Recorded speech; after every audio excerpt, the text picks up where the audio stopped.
Good morning, my Teaser King family. How is everybody today? I am just fine.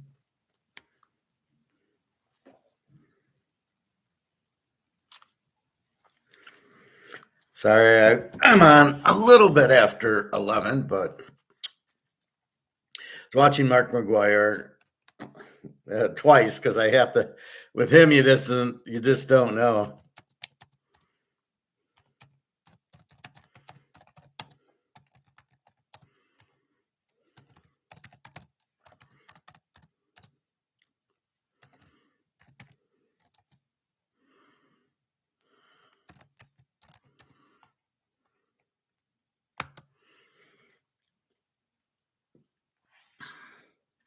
So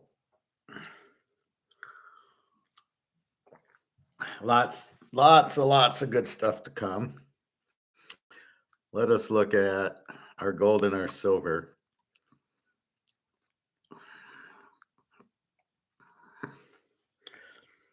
So yeah, $76 silver and 47.48 gold. And you're like, Professor, it's been like this. What do you mean it's ready to explode? Well, between the war and between what's happening, the way COMEX works, we know it sucks and we know it's price fixed. Because of the war, the dollar has gone up versus the other countries. It's not worth anymore. It's worth less because you have to pay for the war and you got to print and print and print. The more you print, the less it's worth. The dollar's gone. But most of these Keynesians don't understand it, or these macro. If you hear the term macro instead of micro, they're Keynesians and they don't get it. And so you can try this great reset or all this, I'm going to control you, or all this bullshit. What they're missing is the dollar's worthless. So you can do what you want, and you think you can keep printing the dollar to death, it's worthless. So you can have all this money over here, but the money's worthless. Nobody wants it. Gold's the key. And as people start waking up to it, the value is going to go to the moon. So what happens is, as the dollar strengthens against other currencies because they need it because the oil price went up. So the oil price goes up, which means you need more dollars to buy the oil with. And that's why some of these countries were selling their gold to buy, they needed more dollars for the oil. Again, the dollars are worthless. So this whole Ponzi scheme is a joke with the oil. But now the oil is back down into the 90s. And so everything's dropped. And now, so as the dollar goes up, the gold goes down because it's a cross, whatever that means. That's Mark McGuire talking. So as that happens, you start understanding that, well, the gold went down because the dollar went up, because the oil price went up, so they needed more dollars. But that stopped. That was just a week, and now it's back in the 90s. So they won't need it. Now they're buying their gold back. And then the dollar, it's stronger in the paper world, not in the physical world. In the meantime, our buddies in China and Russia have been buying the shit out of the gold at the cheaper prices. Hence why I think gold and silver is about to explode. Because they're getting the sale of the century, and gold will start working its way up based on the demand of bricks to buy it. So you've tried this dollar up, gold down, but okay, that's gone now. And we're seeing a little bit of this, but again, at these cheap prices, $76 silver. And by the way, there's no inventory for silver. It's gone. So this is all a fantasy. It's COMEX. It's all bullshit. And then gold at 47.48, which we know is bullshit. When you have high demand in a product and low supply, the price has to go up. You can control it for a little in your little Ponzi scheme Madoff games of COMEX, but eventually everybody who's buying it, which includes China, Russia, and obviously India and BRICS, and Poland and Czechoslovakia and Hungary and all these other countries who are going, I want gold. Nobody wants the dollar. Nobody wants the treasuries. You're fucked. And I just sit there and I watch some of these guys who I watched Luke Roman for about 30 seconds before I was ready to throw up. He's an idiot. He's a macro. He's a Keynesian. And he keeps talking treasuries. It's like, what treasuries? Treasuries are worthless. Nobody owns treasuries. Nobody wants treasuries. They might have treasuries, but they don't realize as the dollars collapse. This is the fundamental difference between us and them. We know the dollar's worthless. They don't. They think you can keep printing and not a problem. They don't know what inflation is. Inflation's printing the money to zero, not prices. So it's all crazy that they come out. This is the problem. They come out and say, "Oh, no problem. Not a worry. Not a worry with inflation. It's fine." Or, "No, we'll just print more dollars." And the treasuries. Nobody wants the treasuries. The treasuries are worthless. China and Japan and Russia and Germany are getting out of the treasuries because they know they're worthless. So how he thinks that they're still there just blows my mind. How stupid this guy is. And this is the problem I tell you about trust and comfort. You're comfortable listening to a Luke Groman or a Jamie Dimon or Jim Rickards or Lynette Zhang or any of these guys. They don't know what they're talking about. They don't understand Austrian economics. They don't understand if you print the money, you're fucked. So I don't get that. Then they talk about this control, this reset. It won't work because what are you resetting? We're resetting the money. We won't let you fly. We won't let you go to the gym on Tuesdays and try to stop me. The answer is gold and silver. That's why they try to keep the price down, because that way you won't go into it. And since you're not educated, you're not comfortable going into gold and silver. And you hold your money, and as your money becomes worthless, now they've got you controlled. Now what are you going to do? In gold, you're out of the system, and that's the key. Do you want to be in a system? So we're Nazi Germany. Do you want to be in the concentration camp, or do you want to be out? You want to be on your own in Brussels. I mean, so that's really what it is. You don't really want to be, you don't want to be in the concentration camp.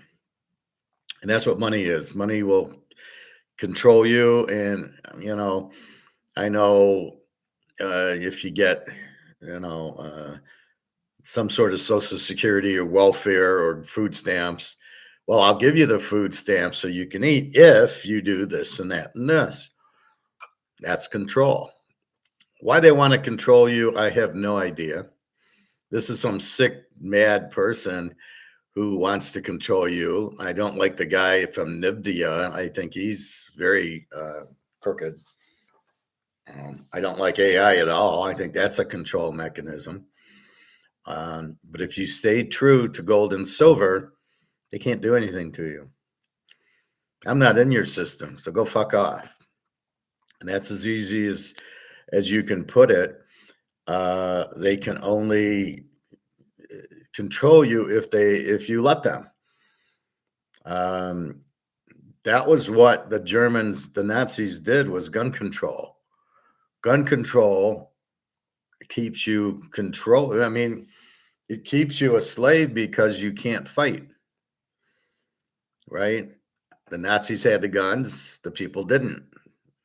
Welcome to gun control. Now I can control you. Let's take a ride in a train. We're going to go to a concentration camp, and then we can control you in the camp. And if we don't like you, we'll kill you. If you don't work hard, we're going to kill you. Oh, you want food? Oh, we're going to kill you. Um, and this is the problem. You need the guns to fight, so they can't control you. You need the gold and silver to fight, so they can't control you. In their system, they can control you, not in your system. So they keeping the price of gold and silver kind of down, but BRICS has figured it out, and BRICS doesn't want to be in their system. Basically, what BRICS is saying, fuck you, we don't want to be in your system. We're going to be in our system. We're going to make this system where we use gold. And that's exactly what BRICS is. And here's the US trying to fight it. And they have the war with Ukraine against Russia, and they want to do Taiwan against China, and now they're doing Iran, and they did Venezuela. Basically, all the BRICS countries, they're going. I'm surprised they're not going after India, but that's the thing. So they're going after these who want to get out of their system. And the best way to get out of their system, in their paper system, is with gold. So they can print the money and make it worthless.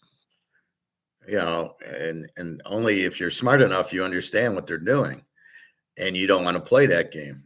Sorry, that game's not for me. So that's what's happening.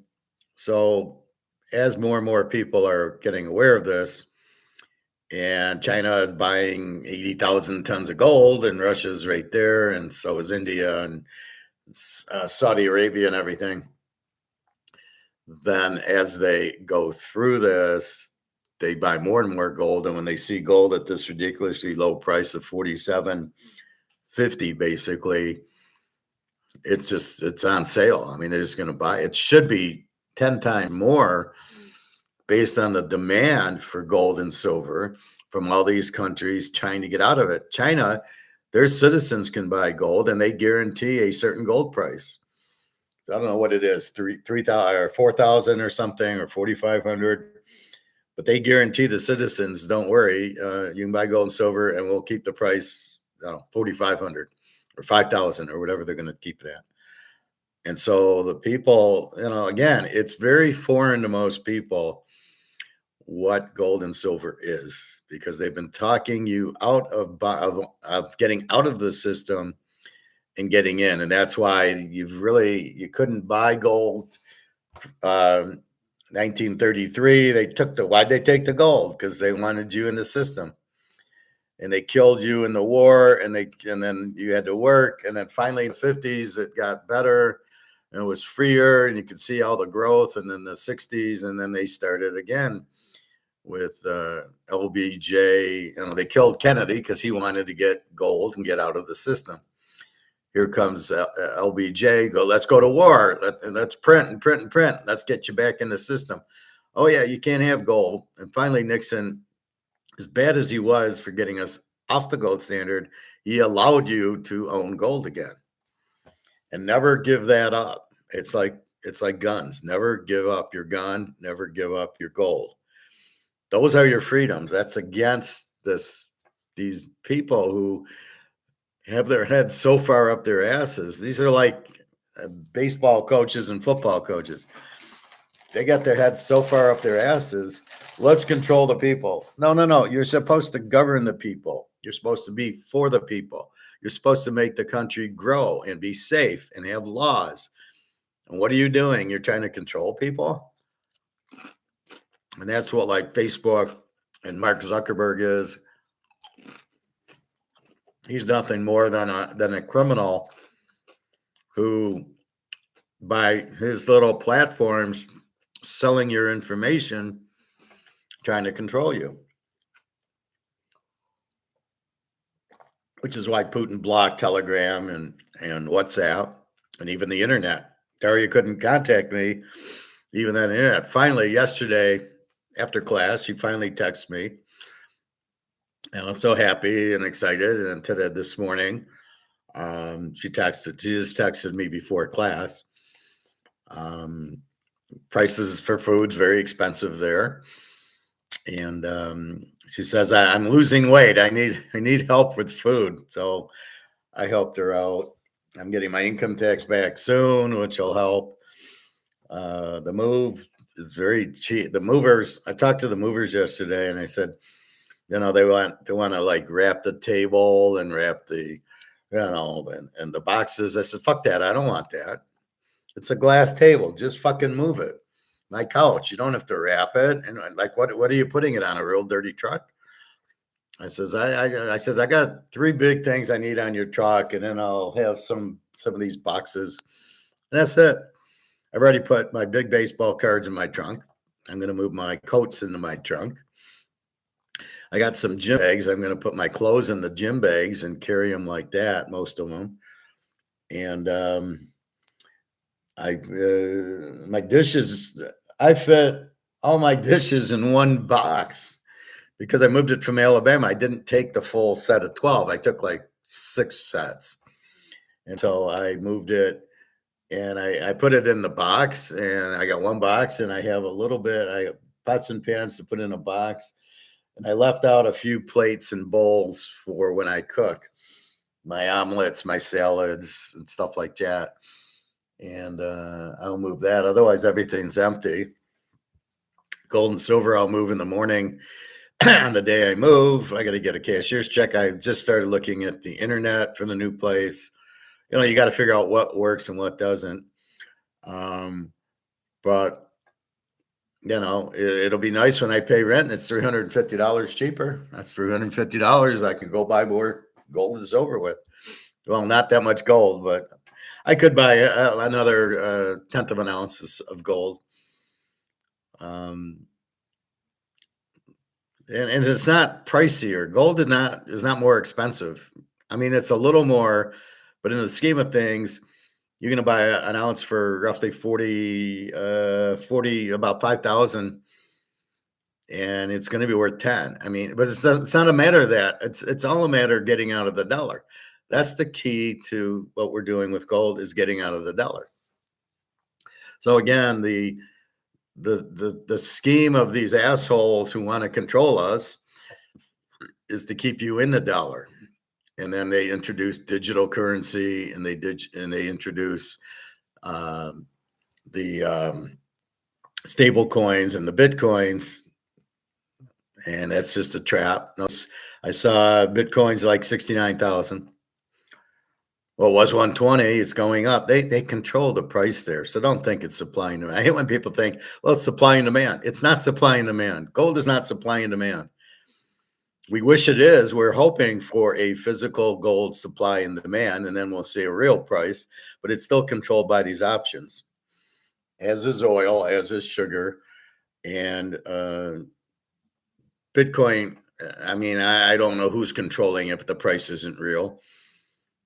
And that's the biggest Ponzi scheme. There was a thing on the James Bond movie. What was it? Skyfall. And he meets the bad guy in the beginning on his island, and he's talking about rats. And he said that we have a rat problem. So we dug a hole and put a coconut in, and then the rats came to eat, and they were stuck. And then they started eating each other until there was 2 rats left, and then we released them, and now they eat rats.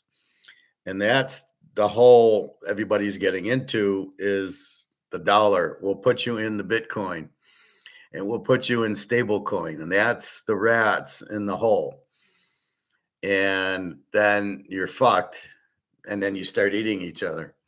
And that's really what's happening here. Anybody stupid enough to go into Bitcoin, and certainly nobody should go into stable coin, because that's backed by the dollar, which has no value. And this is the point they're missing. The dollar has no value, and inflation will kill it. Just like the Romans, the French, the English, the Spanish, the Amsterdammers, they all went to zero. Look at the Romans. How could the Romans go? Well, what did they do? They took all their gold and silver out of their coins, or debasement, the only real term for debasement, and people who had it had no value, and they collapsed. And so he who has the gold wins, because the Ottomans got the gold and they won. And that's what's happening here. So these digital dollars are bullshit. They're not real. Nobody wants them. And if nobody wants them, you can't spend them. So I think the whole thing is just, it's people, some people are smart enough to want to get out of the system. They want to get out of the dollar, and that's fine. But you don't go to Bitcoin, you go to gold. But they don't know that. So they think they go to Bitcoin. And look, I could have bought Bitcoin at 400, at 500, at whatever. And look, it went up to 120,000. You wouldn't have sold it. I don't know anybody who's smart enough to buy something for $400 and hold it until it hits 120,000 and sell it. You buy it at 400, you're out at maybe 5,000, except for gold being the example, because we know gold's going to run. So we don't want to get out of gold. It's the one unique thing is when that goes, it's going to run. And so we know that.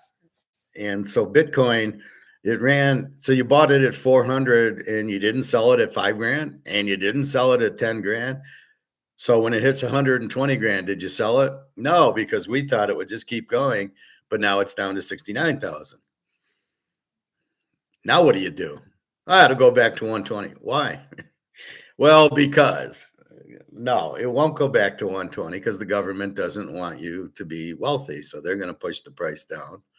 It'll go out because it's backed by dollars. And this is the problem with the Keynesians and the macro and, the Luke Roman guys who are fucking clueless, but want to appear like they know what's going on.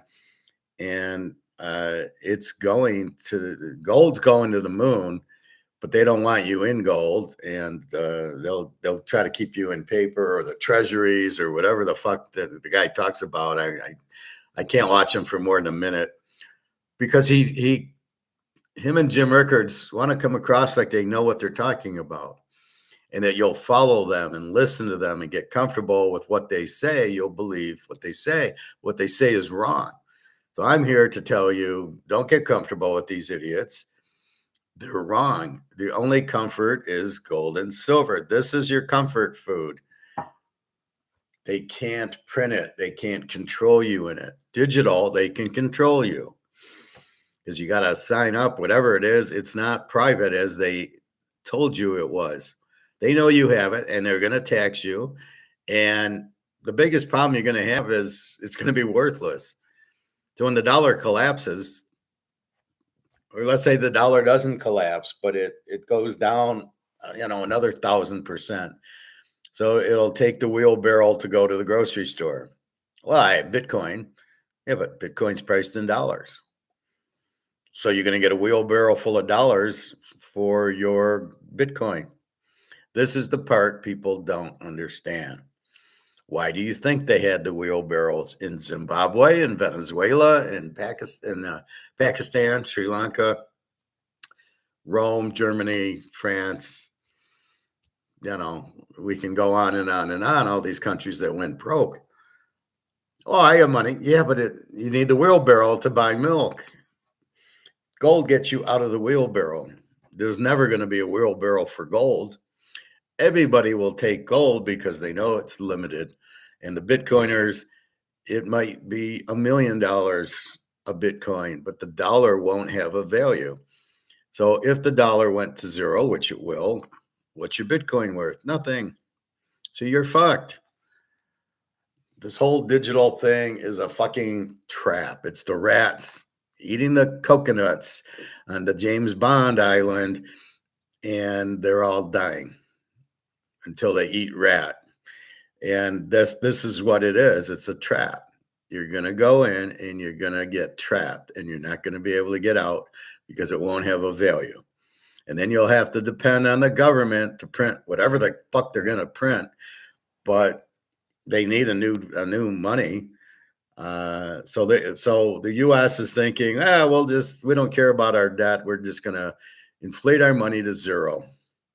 And then we'll come out with this new money, the stable coin, which is backed by dollars. Again, if you don't back it by gold, it never has a value. So just be smart about that.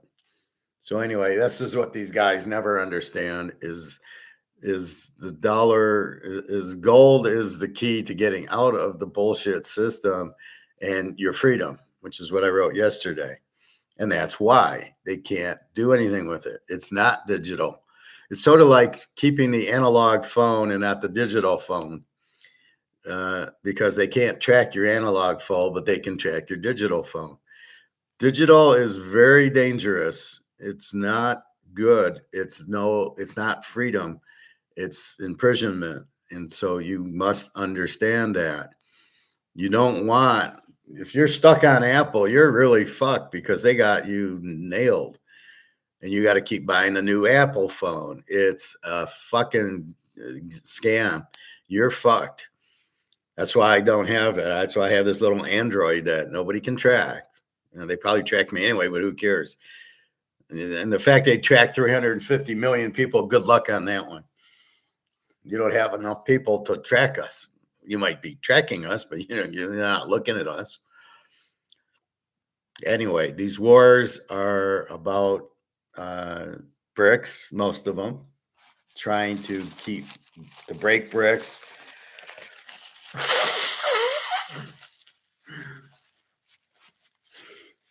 But we don't have an army, so we can't fight anybody. We have nukes, but we can't use them.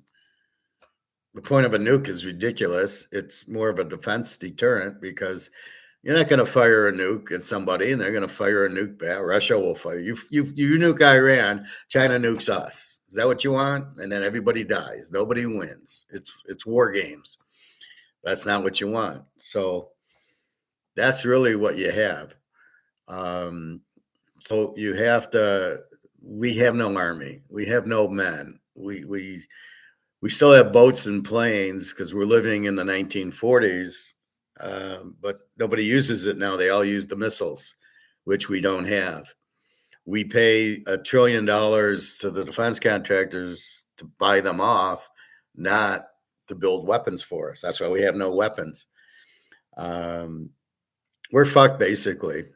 I guess we thought we had the nuclear bombs, so what are we going to do with them? We're going to nuke? It's not the answer. So we have this idiot Trump running this, and all he's in it for is to make money. The problem is the money he makes is worthless. So let him go have fun making money. That's worthless. Is he buying gold and silver? I don't know. The fake gold he put on the mantle was not real. And then, okay, he showed that, and now what? Where's he buying gold from? COMEX? There's no gold in COMEX. China's got all the gold, Russia, BRICS. There's no gold, there's no silver in COMEX. That's why it's about to explode, because they're not going to play that game anymore. There's no point in the COMEX game because you don't need, nobody will, if there's no gold and silver to buy, there's no point of playing the COMEX game. So again, it's close to tipping over, and these wars are accelerating it. So keep that in mind. So it's coming. Just be patient. You are in the right spot. You are in the only move you can make. In the gold and silver is the only move. So, been watching The Amazing Race. They have like 10 years of races on Pluto. And the only problem with Pluto is the fucking commercials. I wish I could get that commercial. I would pay that $15 a month to get a commercial free. They got good movies on, but they suck. Every 6 or 7 minutes, there's 7 commercials. And I think now it's up to 8 commercials. So anyway, I'm watching The Amazing Race, and I'm looking at these other countries. And I definitely want a vacation in Sicily, because that was beautiful there. It's a little island, and what's the city? Palermo. Definitely want to go to Palermo, Sicily. I think that'll be my next vacation. But looking at it, they take you to Brazil, very poor country. Italy, or Argentina, extremely poor country. And you can see it. And then they go to Africa, extremely poor. You still have these guys, living in huts. All Africa, what do? They show you the lions and the zebras and the elephants, and everybody's like, oh, wow. And it's like, Try having it's just a big zoo, Africa. I mean, South Africa might be a little bit more thing because they do have gold, but it's crazy. Um, and it just shows you how the US and France have killed Africa. They don't let them build and grow. But that's what this guy did in Burkina Faso. He's actually building the country up. Um, the productivity they've held down because they've held the money down. They've stole all the gold and natural resources. So you can't grow your country the way the US grew. And then so like Argentina's all in ruins. Um, you can see when they don't have they didn't have a pit stop in Africa because they probably didn't have a place. Well, you can sleep with the lions today or the elephants. Or where do you want to sleep? So that they would keep racing. Um, it was I was watching season 28, I think, or 27 with the green team. And I love the green team. They were like really good. And they got fucked at the end because in New York they couldn't find a taxi that spoke English. What's wrong with that scenario? Uh, Take me to Belmont Park, and the guy didn't know where Belmont Racetrack was in New York, but he couldn't even speak English. And you're like, where are these cab drivers? Now I would probably think they'd do Uber on the show, but um, the whole thing is is crazy with the cab drivers in some of these countries can't speak English. You would think they would have to speak English. We're the ones with the money that are going to take the taxi. So I thought that was really weird. Then they showed India, like Delhi, and I don't know how these people live. I mean, the roads were just swamped with people. You could barely move through them.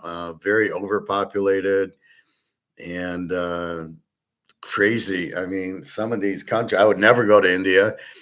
No wonder when they come here, they're so excited, like to get out of there. Who wants to live there? Um, and then, Africa is a joke, and South America is very poor. Then you get to like Amsterdam and those, and it's they showed Rotterdam, which I wanted to see because they're the largest boating. The boats come through that port. It's the busiest port in the world is Rotterdam.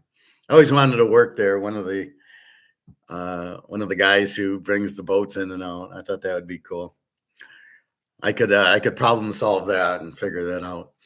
But anyway, so it's an interesting show. You start rooting, it's always like there's a couple of teams that are like terrible, three or four teams, and these guys have no chance. They can't even make it out of the first three or four legs. They're gone. Then there's always a couple of good teams that they are in it, and so you see that. And anyway, interesting. But again, I'm looking at so they showed Hong Kong and Singapore looked nice. So I'm more looking at it. You can see the wealthy countries. Then there was like the Philippines was a piece of shit, and Bangkok was. It's like I don't know how these people live there. And then you got like uh, Japan where it's so crowded. Oh my god, it's just massive. I don't know how people live there. It's just too crowded for me. And they live in these small little apartments or whatever. Uh, so it makes you appreciate the West, going to Germany or uh, the south of France. They went to Monte Carlo, which I've been to Monte Carlo, and that's pretty cool. Although the casino didn't let me take pictures, so I told them to fuck off. I didn't go in. Then there was Paris, which is okay. Uh, Amsterdam, I really like Rotterdam. That's a good place. And they went to Poland, uh, where Schindler's List was, and then they went in. They were in Schindler's office, and really interesting. I thought, and I think that's important to have those things up there so that you can see, hey, this happened. Here's the concentration camp. This is real, fellas. So you don't hear the bullshit. Oh, there was no no Jews died in World War II. Da, da, da, da, da. So it's very interesting. It wasn't even a thing. It was just they were around there, and you just walked through it, and you got your next clue. You didn't have to do anything, just see it. I thought that was a very good touch by the show. But anyway, so the last leg, they fly to New York, and the guy's from New York, and you're rooting for him, and he gets fucked by there's no taxi. The taxi couldn't speak English, so he couldn't translate. How the fuck do you be a taxi driver in New York City and not know English? Are you fucking kidding me? So then they're on a bus and they're trying to find a cab. And see, I don't like that. They lost because their cab driver didn't speak English in New York, but they were better at all the tasks than everybody else. So it's really bad. Now, the other team had an English speaking cab driver and they said, wait. So he did the task and he was waiting. The leaders, the cab driver didn't stay because what was the point? He couldn't speak English. And so the moral of that story, problem solving it, if I was ever on an amazing race, the first bullet I put is English speaking cab driver. They also got fucked going to another event where again the driver didn't speak English, and where was this at? This was in I think China or somewhere like that. In this was in like China, and they had like a Circus Soleil show. Anyway, so in China, again, the driver didn't speak English, and there was nothing they could do about it. And again, they lost because they made the mistake of being too aggressive. In other words, the critical thing is to have an English speaking cab driver. And this is 2016. So they didn't have, at the time, they didn't have like Uber or Lyft where they could Uber somebody. Because I've done that with Jenna. We're in Berlin and we Ubered. We didn't taxi at all. And so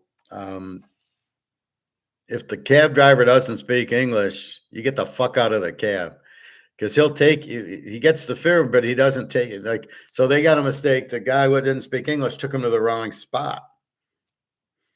The other guy in New York couldn't speak English, which you roll your eyes at. You're in fucking New York. I think if you take your time, you can get a guy who speaks English. And their key was they did the task, but they couldn't get to the racetrack to get the next clue because, they're on Long Island to get to that. And because they couldn't find a cab, because where they were, there wasn't like cabs. You got to be like hotels and restaurants, be around the cab. So it took them a long time to get a cab to get to the thing. And then they were able, but they lost like 45 minutes and they lost the race by 2 minutes. So the critical thing is make sure you get an English speaking cab. Now, what they did, which was smart, is they were in Poland and they had to put all these dishes on a tray, right? But he didn't know what they were. So what he did, which was very smart, he went to somebody, like he went to a restaurant nearby and he said, what are these dishes? And the guy was able to help him. And so he used resources outside of the race, going to another restaurant. So if you're playing this game, the way I problem solve it is I would look for hotels and restaurants because they always speak English in hotels. Everywhere I've ever been, the guy speaks English. Russia, Ukraine, They have to speak English because we got the money and they got to know it. Romania, I went when I met Carmen. Everywhere we went to Switzerland, we went to Vienna, uh, we went to south of France. Here it was different, but it was always they always could speak English, even with Jenna at Italy. And they don't speak a lot of English where we were. The Amalfi Coast they don't know English very well, but there was always somebody at the hotel who could speak English. Though at the restaurants, the waiters and waitresses could speak English. I didn't run into anybody who couldn't take my order. So what you're that's how you play the game is take your time getting the cab. Don't run to get the cab and then find out he can't speak English. Do you speak English? And I do that a lot. I'll say, I was in Romania. I says, do you take credit cards? And there was a lot of no's. I told them to fuck off then.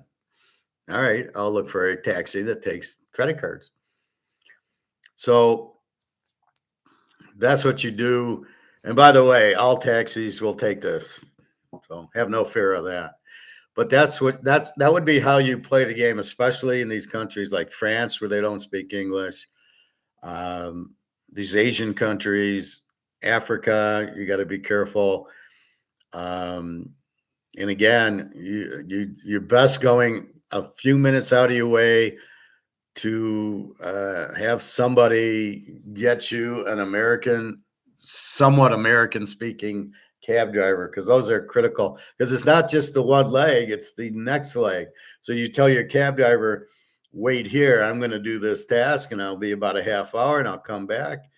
And you're in the middle of nowhere, so you're not going to do anything.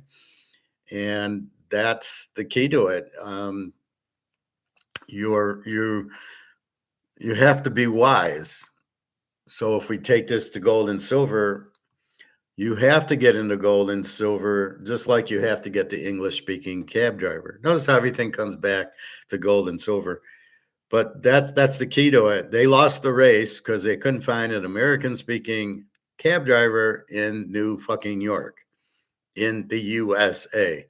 And, I felt bad for him. I really liked the team. I thought they were aggressive. The girl was great. She, very nice girl.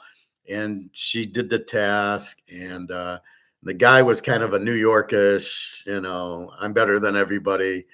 But he was cool. He's crying that we're going to lose. And I'm like, dude, it's just the race.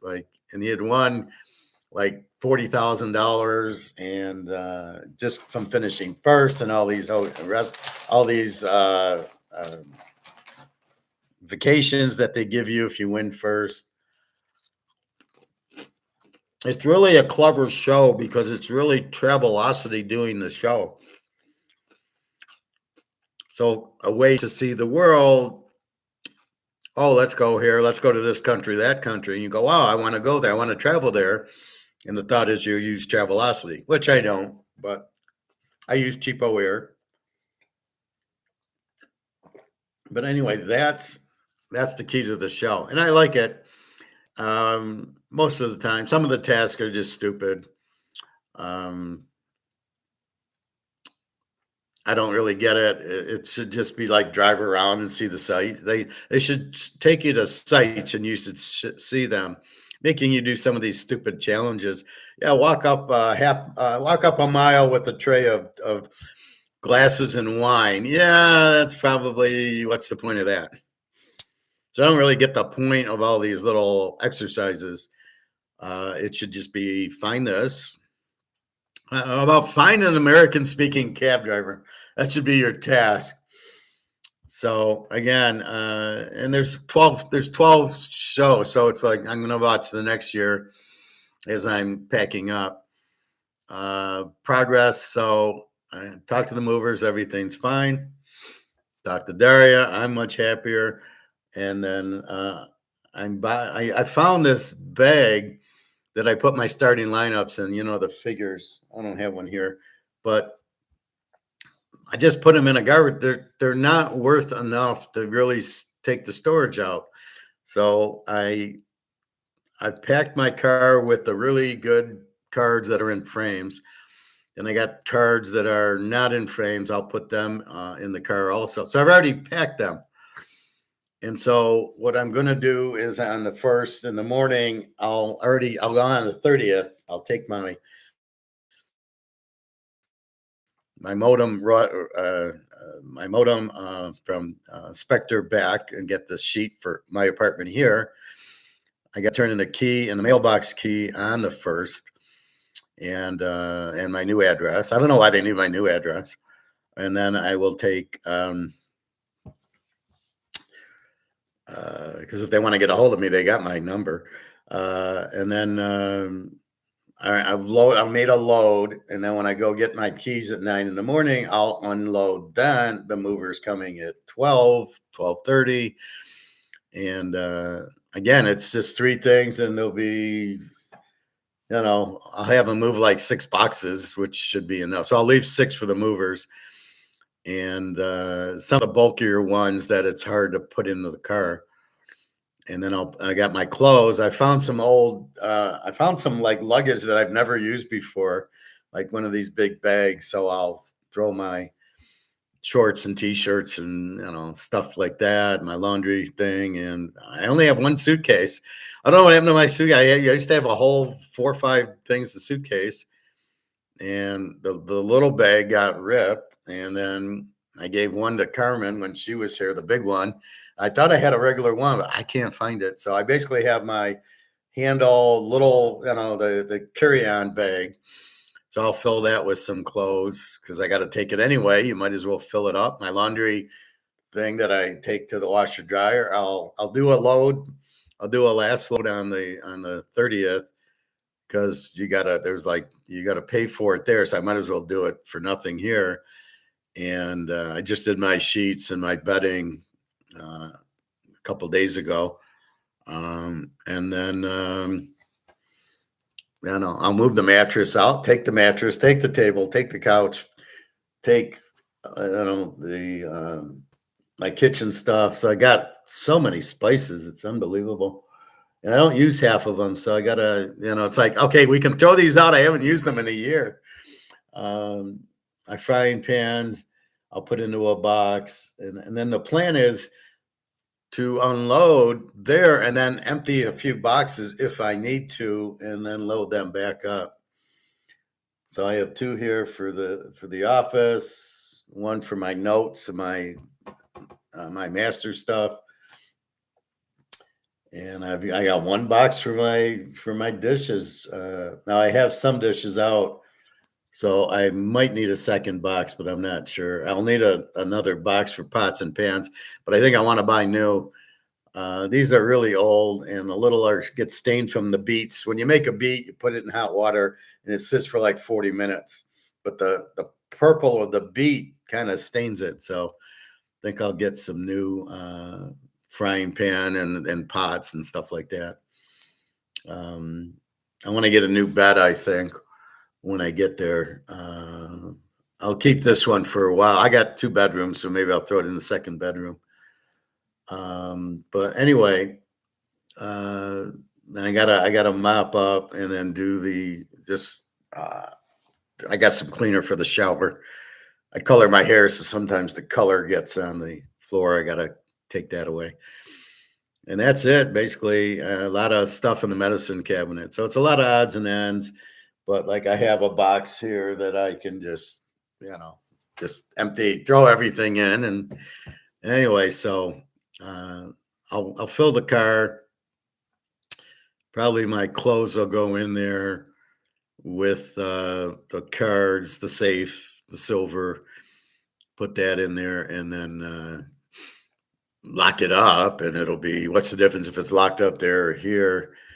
And then that'll be it. My buddy from the pool, who is also in the gold and silver, I told him I'll give him an ounce of silver. He's all excited. But this way I don't have to worry about carrying my heavy furniture up. I'm on the second floor, so I got to go up 10 stairs with the bed and this and that. Let them do it. I don't need a bad back. It's starting to twinge a little bit. Like it's fine most of the time, but if I walk uphill, it kind of starts bothering me. So we'll see. Anyway, so it'll be nice on the first to. Uh, I got to get the cashier's check, which I'll do the 30th. The only thing I really need is to figure out what internet I want. And I was looking at before. So I love these internets to try to like Xfinity. Oh, well, bundle and it's $75. We'll give you the Disney Channel. And I'm like, fuck that. I don't want the Disney Channel. Why would I pay for it? I just want internet. So I think it's between Xfinity and I'm not sure if I can get WoW and then the AT&T one. I don't know. I just don't want Spectre anymore. They don't get ESPN. They don't get TBS. So half the shit that I can't watch because they don't have it, even though it shows up on the channels. All right. So let's go into sports. We got the Masters and Rory's winning. Roll Tide. So let's go to the NBA yesterday. And how the hell did we do? So again, we always want freedom. We always have to know they're trying to fuck us. They're trying to control us. God knows why. They're trying to steal from us.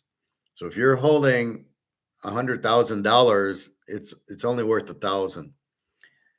They're stealing it from you by printing it, making it worth less. So anything that goes into the wheelbarrow, you don't want. And gold and silver does not go into the wheelbarrow. So remember that. All right. So we start off with Atlanta over 233. They win 124-102. Again, we're running into teams sitting out their players. So, like, I think Sunday's the last day. So once the playoffs start. So it's 226. We needed 233. We lost. We didn't bet it. We have Detroit +5 and 2 units, and they win 118-100 over Charlotte, which is an impressive win. If Charlotte, again, who played? Now I know that the Detroit was going to play Richie Cunningham because he's been hurt, so they want to get him into his game shape. So they did win, getting 5.5. They won 118-100. Boston -16.5 wins 144-118. They kill New Orleans. That's a W. We have Philadelphia over 232, and they don't play Embiid. Indy, I don't know if they played their guys. I don't know if they have any guys worth playing. Philly wins 105-94, 232, and they play 199. I mean, that's how do you play a 199 with Indiana? So that's a loser. We have the Knicks over 219, and they play 112-95. I assume Toronto didn't play their guys. So it's a, it's a 207. We needed 219. That's a loser. We have Orlando over 242, and they play 127-103 with the Bulls, a 230. Again, the Bulls, they don't care. We have Milwaukee over 217. That wins. They score 125. The Nets 108. The Nets with the terrible defense. So we get a 233. We needed over 217. W. We have San Antonio -18, and they win by 19. So the fix was reversed. 139-120, win by 19. We're laying 18, 2-unit W. Denver and or Oklahoma. Now, this was a weird one.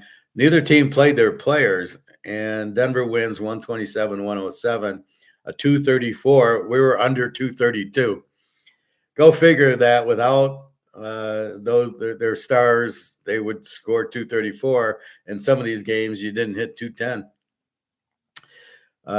Houston. Now, Houston, Anthony Davis did play, even though they said he wasn't going to play. So Minnesota wins 136-132 over Houston. So I had played it, and I took it off because, it's such bullshit. Anthony Davis is out, and then he's playing. You're like, well, what the fuck? I'm betting this corrupt game, and it's all fixed. And then, I can bet it if I know who's playing. and then you lie to me about he's out and then he plays. I mean, what are you supposed to do? Memphis under 249. And we win this by 1 point.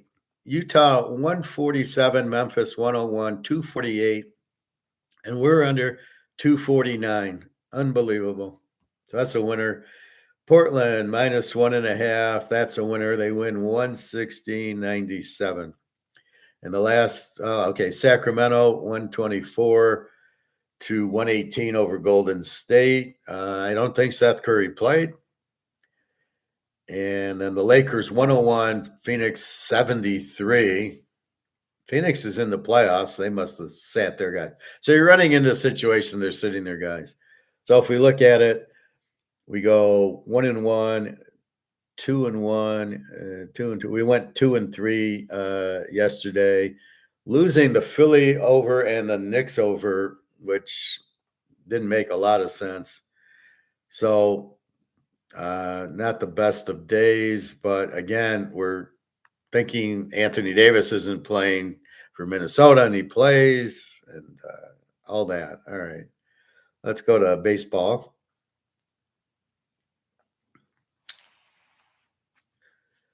.410.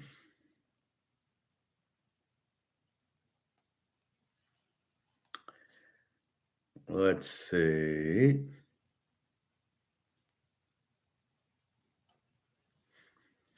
All right, we start off with Pitt over 6. They win 2-0. Unbelievably, these teams. We'll go through these lineups. I went to the Chicago White Sox lineup. They have 9 hitters hitting under 220. They don't have a hitter hitting over 220. We're betting the White Sox under the rest of the year. All right, Pitt over 6.5, loser, but that wasn't a bet. Miami over 8.5. 2 units is a loser. Detroit wins 2-0. All of a sudden, Montero pitches a shutout. The guy's got a 6 ERA. And that's what I mean when we're too early with them. Now we'll add this game in and we'll see how good the guy actually is. But right now we can't say he's any good. But the ERA is a little slanted at this point. So Miami, I thought they would score 2-0 is ridiculous. Arizona, we took plus 152, and they win. They beat the Phillies 5-4 in a pitching matchup. I didn't understand why they were the dog, as they simply had the better pitcher, and they win 5-4. So there's a good live dog we hit.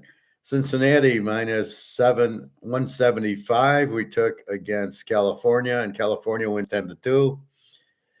A lot of the times what's happening is it's like it's a close game, and then the relievers come in the 7th, 8th, and 9th and blow the game. All of a sudden, they'll give up 5-6 runs. So it looks worse than it is because there's not enough Major League Baseball pitching in Major League Baseball. And these teams, it's like the dollar. They don't understand the dollar is worthless. They don't understand Bitcoin's worthless. So they, again, don't understand the analytics. Let's only go 5 innings with the Major League pitcher, and then we'll bring in the bullpen because they're Major League pitchers, only they're not. And they eventually start giving up runs to these minor league hitters, and it becomes a minor league game. The pitching's not strong enough to pitch, and so they give up and lose. So Cincinnati loses 10-2. I would not have bet Cincinnati if I had a guy giving up 8 or 9 runs. We'll take a look at the box score. We have Toronto over 9. Toronto wins 10-4 over Minnesota. We got the METS, Mets, minus 143, and they get shut out by Oakland 4-0. What's going on with Oakland? They handled the Yankees, and now they're handling the Mets. The Mets with Bo Bichette and all this hitting, and they get shut out by Oakland. What the fuck's going on there? We got the 49ers over 8.5, and they win. They win 6-3 over Baltimore in the Colts 49ers game. John Brody threw a late touchdown to get the W. We have Atlanta under 8.5, and Atlanta wins 11-5. Where was that the other day? So that's a loser. We have okay, the Royals 2, the White Sox nothing. I looked at the box score. There's two hitters in the game that hit over 250. So we are going to play them under. Uh, we've got Milwaukee against Washington. Milwaukee over 8.5, and they go over. Washington wins 7-3. We have Seattle minus 132. Seattle wins 9-6 over Houston. I think was it Ric Flair? I think so. We get Seattle with the win. We have Colorado plus 161. They lose to San Diego 5-2. And their last game is the Dodgers over 8.5. They win 8-7. The Dodgers really have weak pitching, and yet they have good hitting, so they're going to be over a lot. So let's just look at our bets. 0-1, 1-1, 1-2, 1-3, 1-4, 2-4, 3-4. So we go 3-4. It's a bad day. 3-4, and 2-3 in baskets.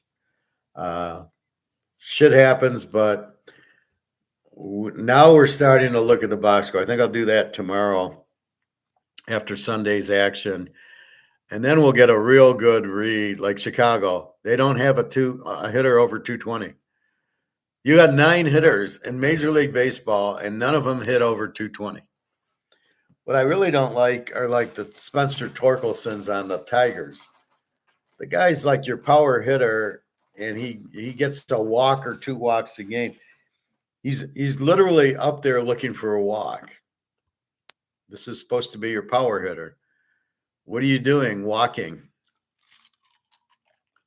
And he looks for walks.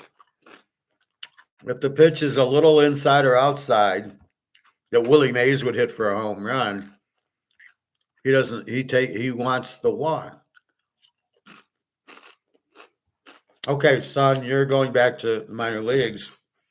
I need a guy who can hit. I don't like this analytic crap. A walk's as good as a hit, get on base, make the pitchers throw. It's horseshit. Then when I need a hit, the guy's up there looking for a walk, or I love when they get called out on strikes. What is that? You got 2 strikes on you. You swing at anything close. I learned that in Little League. And these idiots are taking called third strikes. You got to protect the plate and hit it. You got to hit the ball. You're up there to hit. You're not up there to walk. You're not up there to take a called third strike. What the fuck is wrong with these guys? It's just ridiculous. Chauncey, hello? Yes, I am moving. Is Detroit any good? No, Detroit sucks. If I were to move, I'd say maybe Florida. I liked Sicily looked nice. Singapore, I think, looks nice. I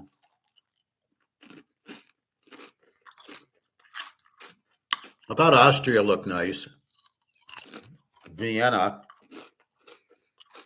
Switzerland, I think, is a little strange. I think it's expensive, but there's no. The one thing I liked about Switzerland, if you committed a crime, like a hard crime, they threw you out of the country. I thought that was great. So Switzerland, maybe. But Detroit, no. Detroit, there's nothing here. Texas, I'm not sure. Supposedly nice, but Jerry Jones is there. California, absolutely not. Way too expensive. Vegas, I wanted to move here too, but I don't know what the fuck they're doing with it. I don't think I can go to the casinos and even gamble. I don't think that, let's play $100 blackjack. Not interested. We only want the whales. No, you don't want anybody. Because guess what? The whales aren't going to want to play $100 blackjack either. I mean, if our gold goes to, 100,000 an ounce and I become a whale, I'm not playing $100 blackjack. I'm going to tell them the fuck, I'm not paying $35 for a hamburger, and I'm not paying $20 for a drink. So I don't know. if I go back to Vegas, I have to. I don't know what to do.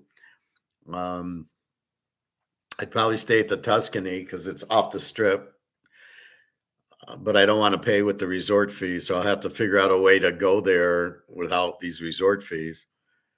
And but they're all going broke, so it's hard. But that's where I always wanted to live because I like the gambling and the football and the poker. But yes, I'm moving May 1st.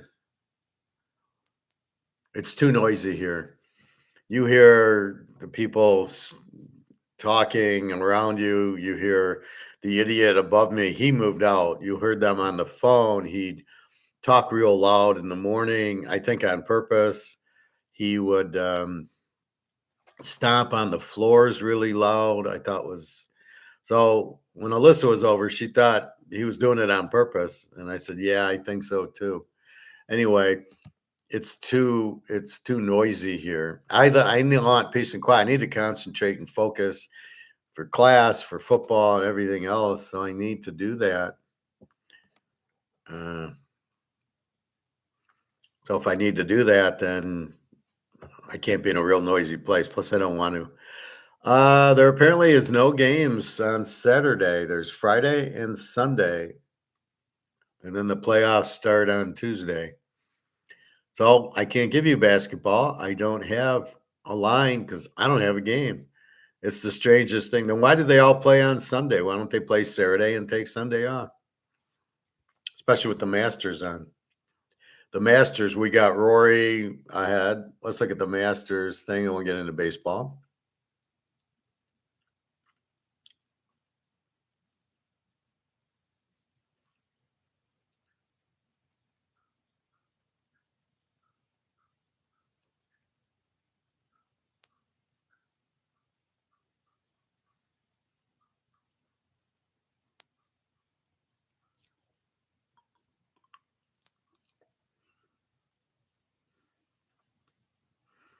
So today it's on CBS. And here's the leaderboard. Probably 1 o'clock or 2 o'clock, I would think. So Rory wow, Rory is 12 under.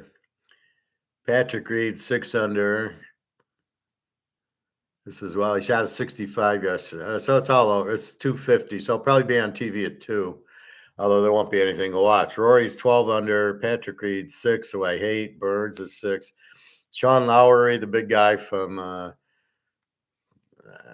Ireland, is 5 under. Fleetwood Mac is 5 under. Justin Rose is 5 under. All the Brits. Jason Day 4 under. I like him. And a bunch of guys I never heard of. Shander Shafley -2.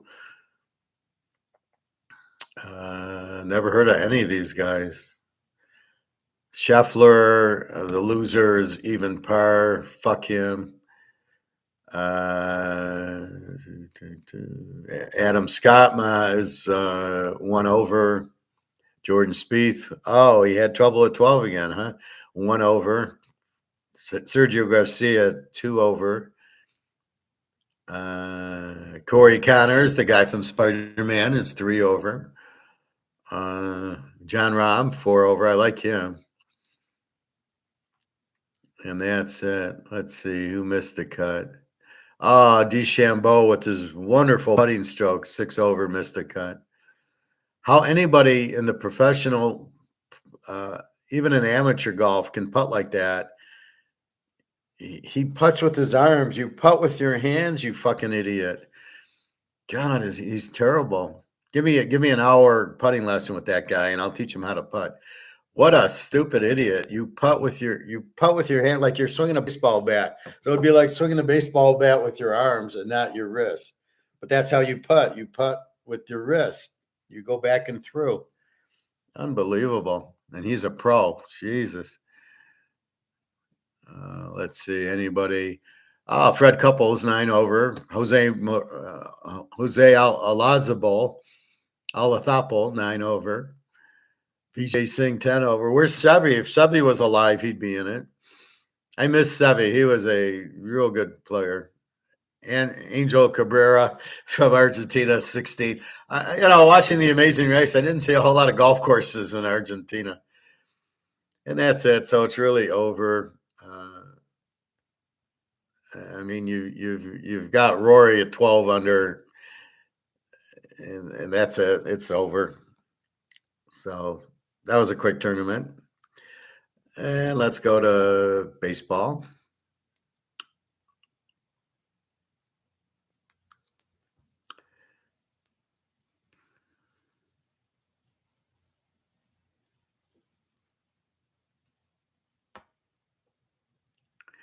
All right, we start off at 105. That's a half hour. 411. And we start off with Arizona at Philly. Philly's a 123. We had Arizona as a live dog yesterday, and it won. They were a plus 152, and we took them, and we won, and we won, we won, we won. Philly minus 123 and 9. We got Brandon Fat, PFAADT. Why don't they just spell it FAT? With a 7.20 ERA, he sucks against T. Walker with the 10 ERA. So this is going over. So we will take Arizona over 9, and we're going to go 2 units. Again, it's the pitcher that sets up the game. With these now, the question is, being so early in the year, and these guys maybe have made 2 starts because they played 14 games. You got 5.52, so this is their 3rd start. So is the 7.20 ERA normal? And I'd say yes, because I know last year he sucked. So that's when you go into last year and you see, oh, he's got a 4.5 ERA. That's who the pitcher is. Very rarely are they going to go from 4.5 to a 2 ERA. More than likely, they'll go from 2 to 4.5 ERA. Is Detroit any good? I said, no, I mean to another place. Well, of course I'm moving to another place. It's like selling gold. There's a buyer if I'm selling it. Mark McGwire destroys that. When the guy said that, remember how the guy said Turkey sold 50 tons, that's why the price went down. And I laughed at him like, well, somebody's buying it, right? And in this case, yeah, I mean, what's my option if I move? I've got to move to another place.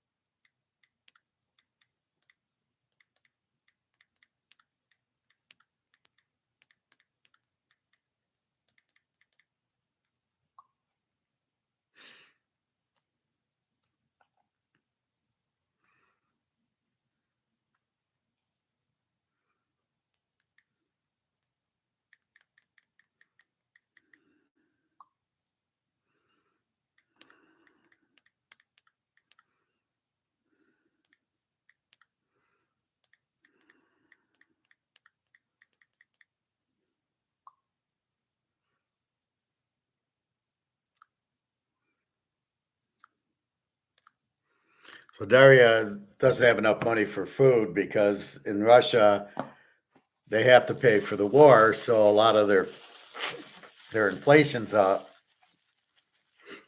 in the ruble, but they have a lot of gold, so prices go up. So she's complaining. She's not complaining to me, but she's saying, I'm losing weight. I can't afford it. I'm not buying enough. I'm not eating enough. So I don't want her to, have issues with she can't eat. So if I'll be saving on rent, so I can help her a little bit more. All right. But yeah, I mean, I have to move to another place. By definition, if you move out of one place, you have to move into some other place. Or what am I going to live in my car or something? I hope not. All right. Miami and Detroit. Detroit's a minus 128. They got Junk with the 327 against Casey Mize with the 540 ERA. I'm going to go under here.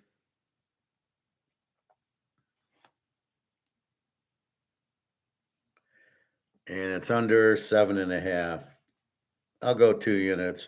Mize a pretty good pitcher for about 4 innings, maybe 5. I don't know about their bullpen, and then Junks with the 3.27 ERA, but I don't think either team can hit.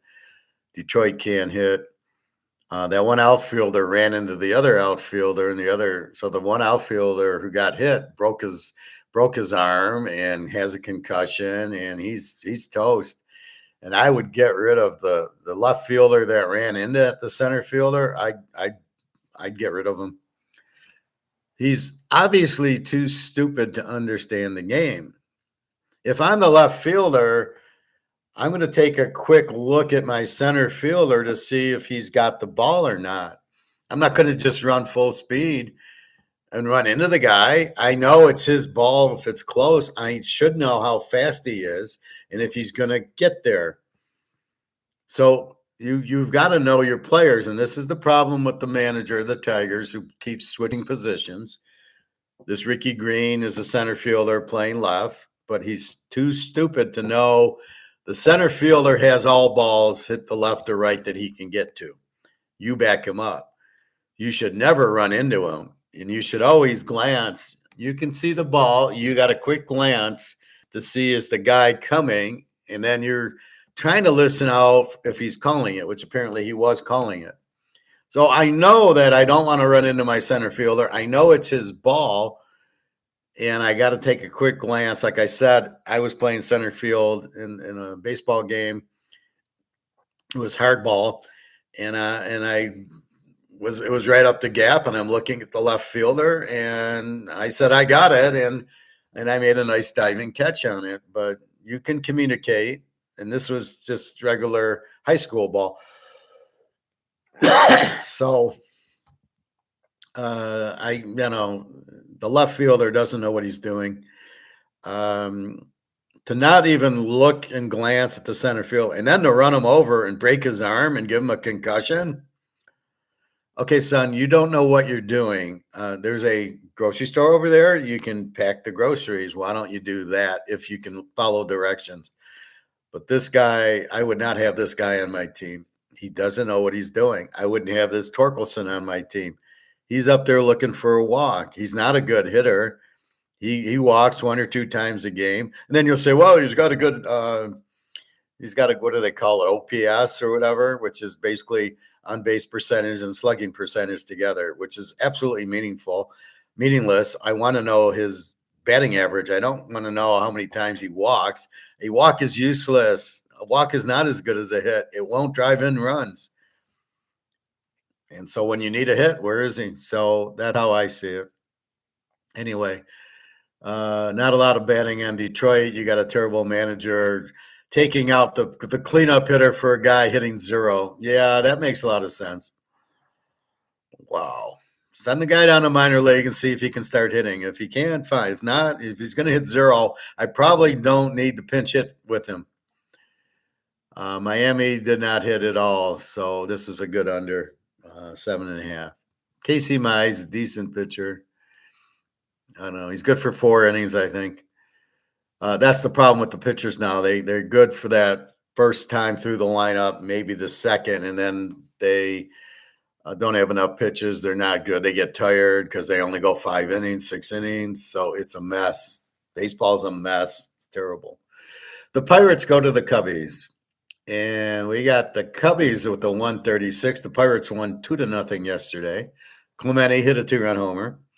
We got B. Ashcraft, who was on Cincinnati with a 2.25 ERA, maybe, against Cabrera with a 0. Who the fuck's this Cabrera guy?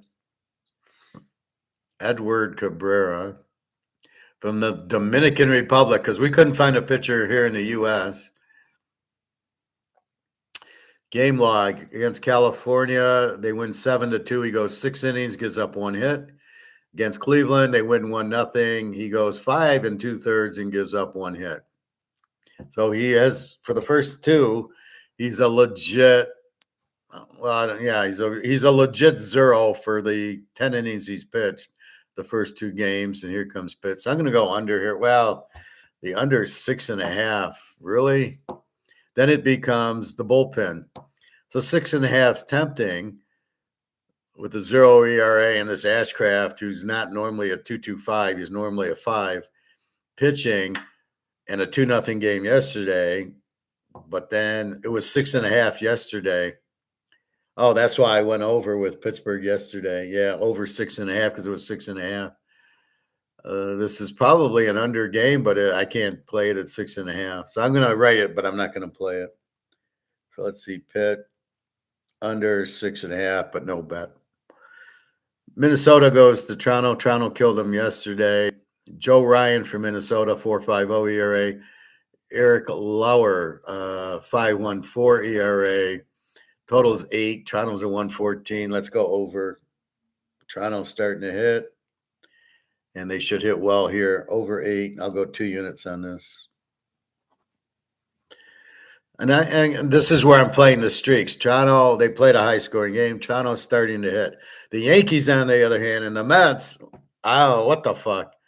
Oakland and the Mets, total of 8. The Mets minus 157. We got Jay Lopez, 6.75 against Senga, 3.27. Neither team's hitting the ball. I'm going to go under 8 with the Mets, under 8. Let's look at that. Minnesota, we'll have to see if they won. Detroit did win, so their streak's over. We'll look at Seattle and Houston. Seattle won. I actually bet them. I think Ric Flair pitched, so Seattle is done. And then Houston, I don't know who they played. So we'll check streaks in a minute. So I'm going to play the streak that the Mets lost 4-0 to Oakland and aren't hitting, and Oakland doesn't hit anyway. Against Senga, they're not going to hit. They hit good at home because it's a softball field, not on the road. The White Sox, KC, under. The White Sox, under 9, and I'm going to go 3 units on this. Unbelievably, the White Sox have no hitter hitting over 220 in their lineup yesterday.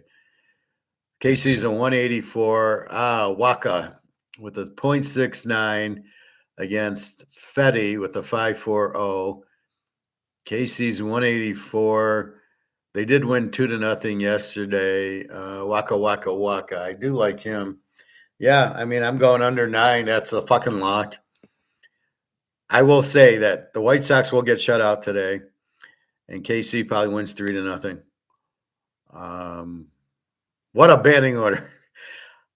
Everybody's hitting under 220. How the fuck can you don't have any hitters on your team? Oh, my God. California goes to Cincinnati. Cincinnati minus 128 and 9. Glosson with a 9 ERA for California and Williamson. So we're going to go over here. I think they played a high-scoring game yesterday, but I'm not going to bet it. Dalton, how are you today? Hello, Jesus. God loves you. Well, thank you. God can join the comments also if he wants. I do like angels.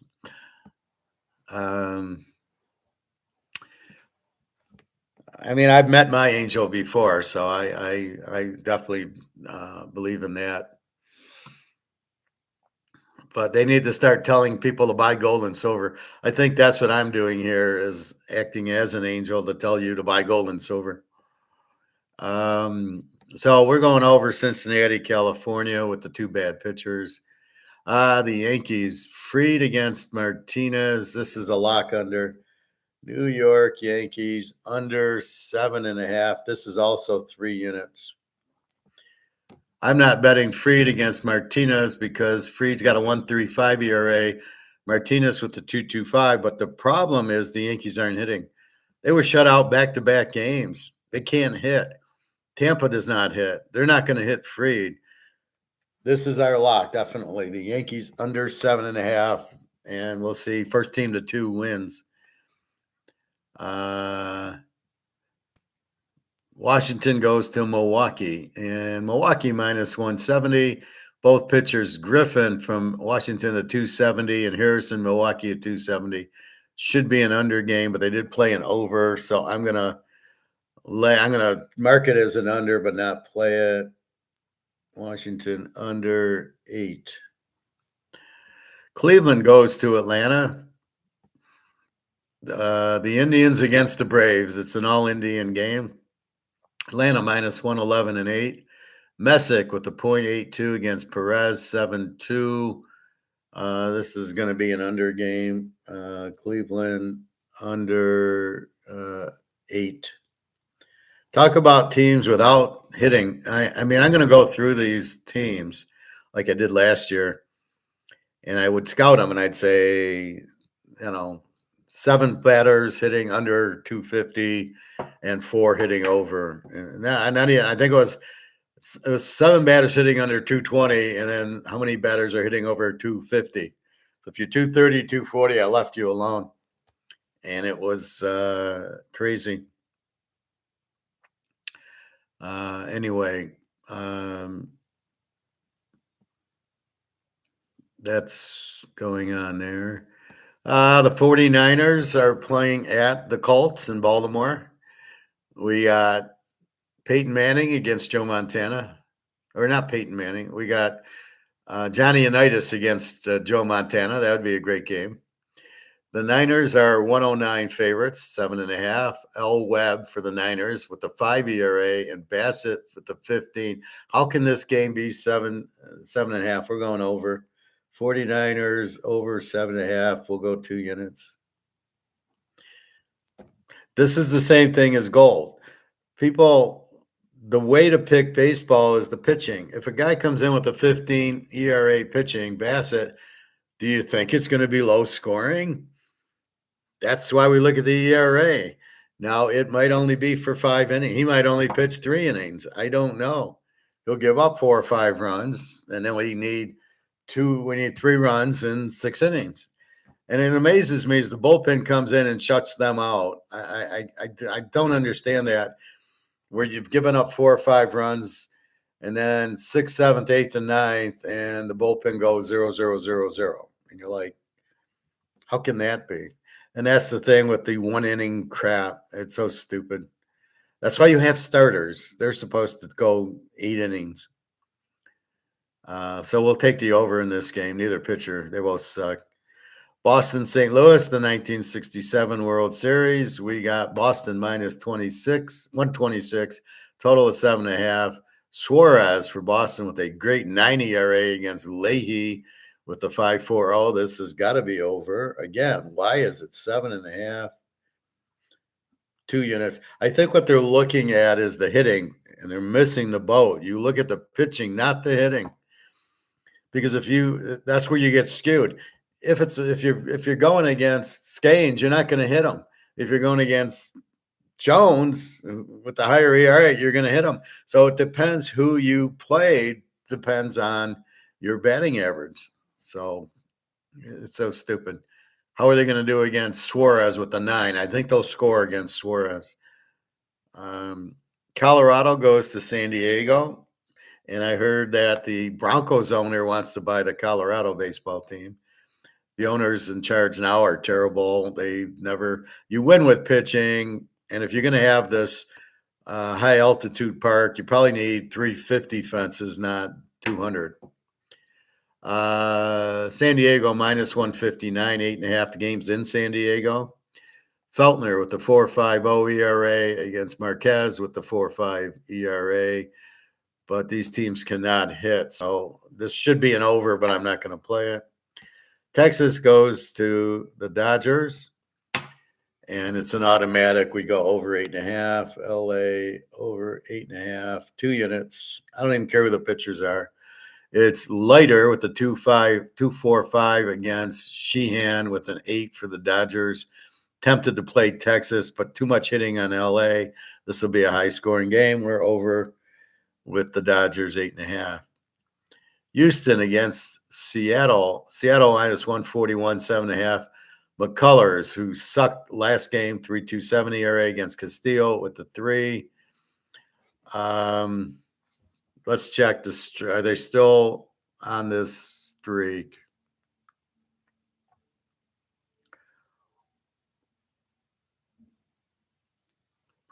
Yeah, let's look for new streaks too. So to do that, we go into Yahoo. We go into standings, and in standings, it brings up the standings, and then it brings up the streaks. So we turn.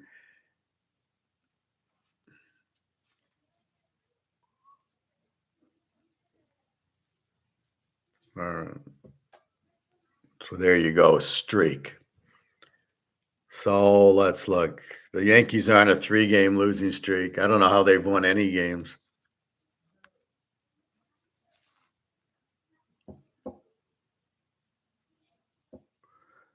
All right, we've got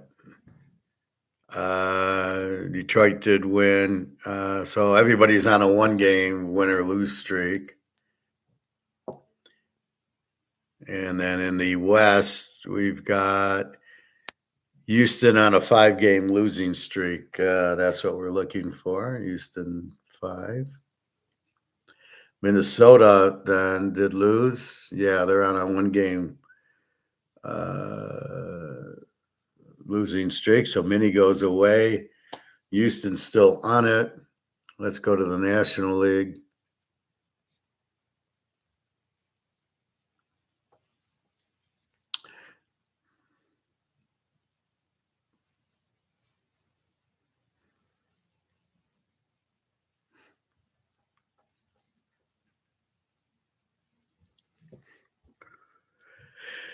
And we've got 3-game win streak for Atlanta, 3-game losing streak the Mets and Philly.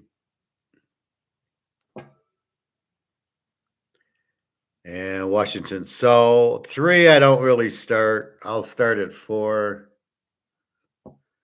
We've got,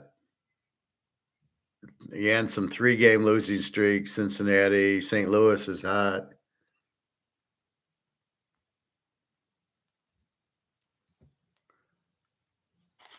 And in the West, we've got a couple of 3-game streaks. So we were looking at Houston is still.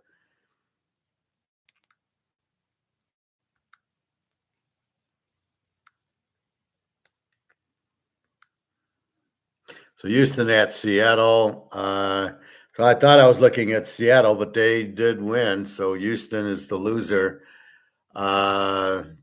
Houston stinks. Seattle stinks. 7.5. McCullers is terrible. Castillo with the 3. Seattle 141. So we'll take Seattle only because Houston's on a 5-game losing streak. So we'll go. We got, what is this? Seattle minus 141. So we'll go 2 units.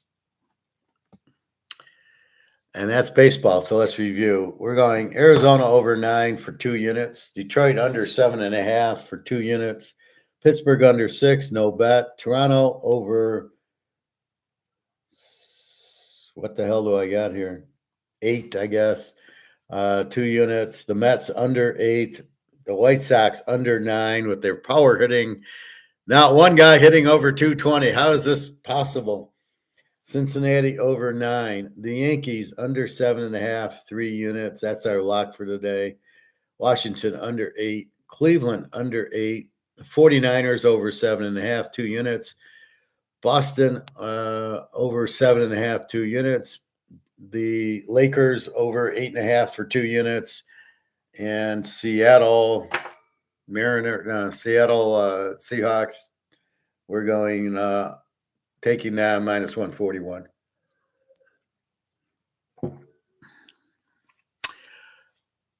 And that's the bottom line because Mr. Cold said so. So again, with baseball, the problems are the pitching. You get a bad pitcher, he goes 3 innings. Why? Why is he even on the team? That's the problem I have. These guys they're not professionals. So you're dealing with minor leaguers who are very inconsistent, hence why they're in minor leagues. You got players that you just have, like the left fielder in the Tigers, shouldn't even be in baseball. He doesn't understand the most basic concept. The center fielder has the ball. I learned this when I was 7 years old. In Little League, the center fielder has the ball. It's his ball. And just like the third baseman, if he can get it, he cuts off the shortstop. That's how it is. You're going towards the base. Anybody going towards the base has the ball. In the outfield, the center fielder always has it. Anything he can get to, he catches. And for the left fielder to not understand that basic concept, I don't. What's he doing out there? He can't hit. He strikes out. He had the record for strikeouts last year. And you bat him fourth and fifth. I don't know what the manager. I think he's on drugs. He changes the lineup every day. The manager's clueless. Let's see. We lead off Pete Rose, Joe Morgan bats second. Then we have Johnny Bench, and then we have Tony Perez. On and on and on. It was a pretty stable lineup. Mantle batted third. Maris batted fourth every fucking game. I think that was like that, or did Maris bat third, Mantle fourth? Anyway, it was consistent the whole year. You need consistency. You don't change everything. That's just ridiculous. So that's really what we're looking at is stuff like that. So I don't know what's going on in baseball. They're using the problem with the algorithms but they don't work. But they don't question it. This is where the problem is. Everybody's an idiot. Nobody questions what's going on. They just do. And how do you not question, should we go for it on fourth down? Well, the analytics say yes, so we should go for it. But if I don't make it, we lose the game. I mean, it's as simple as that. So I don't know. All right, we got a little Mark McGwire here. But you can't just listen without knowing. And I think that's the thing. I analyze and problem solve.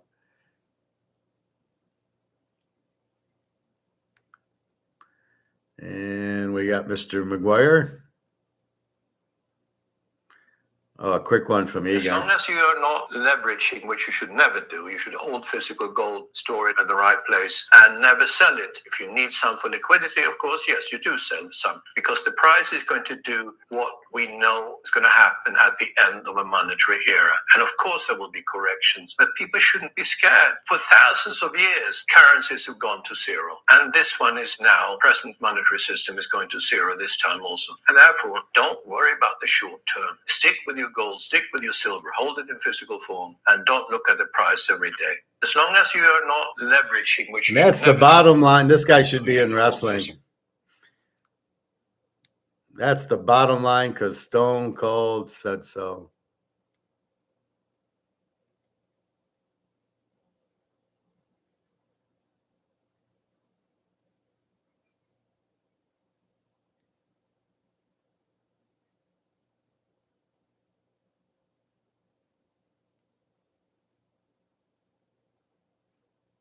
And probably one of the best wrestling matches. The Macho Man and Ricky Steamboat, WrestleMania 3.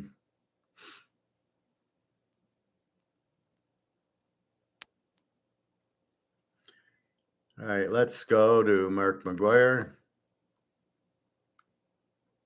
The April 15th tax deadline is coming, and your max refund is a few steps away with TurboTax. Gold has... See, they say that because they want you to file your taxes. That's why you hear all these advertisements. Don't forget to file your taxes. Don't forget it.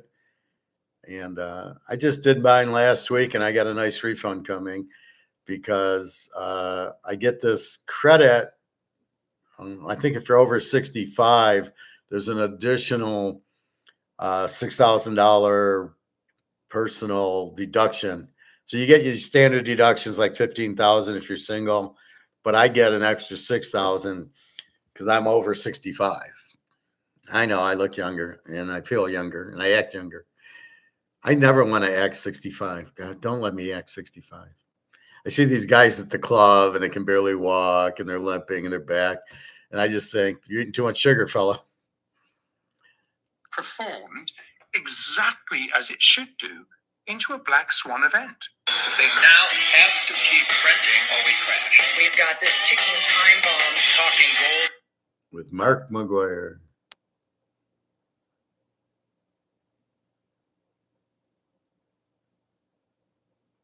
Yeah, nice to be with everyone again. Yeah, let's pick up the thread from our last market update, Okay, Mark. which was actually into just before the end of the first quarter of March. And this action in gold and silver, where we delved into the main sell drivers, So if you missed it, I would honestly suggest review the four actors' footprints that really have driven the synthetic flip-flop, tweet-filled, volatility-driven action.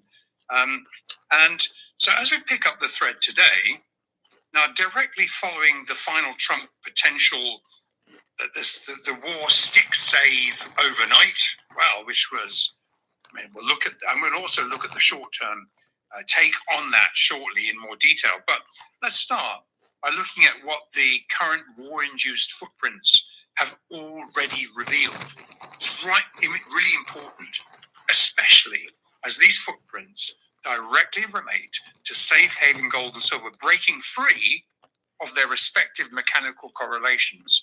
We saw evidence of it last time, and now we have absolute evidence. We're going to look at that. Now, obviously, one full month of relentless, unprecedented war-driven volatility has driven the gold and silver crosses to unfactored extremes. But when we compare the leveraged smoke and mirrors, COMEX-centric, bearishly skewed, undeliverable paper market settlements, so-called settlements, to what we're evidencing in the physically backed gold and silver Shanghai physical settlements, they uncover an underlying move by central banks, sovereigns, and institutional actors to convert the short-term overvalued stronger dollar and US treasuries into gold and silver.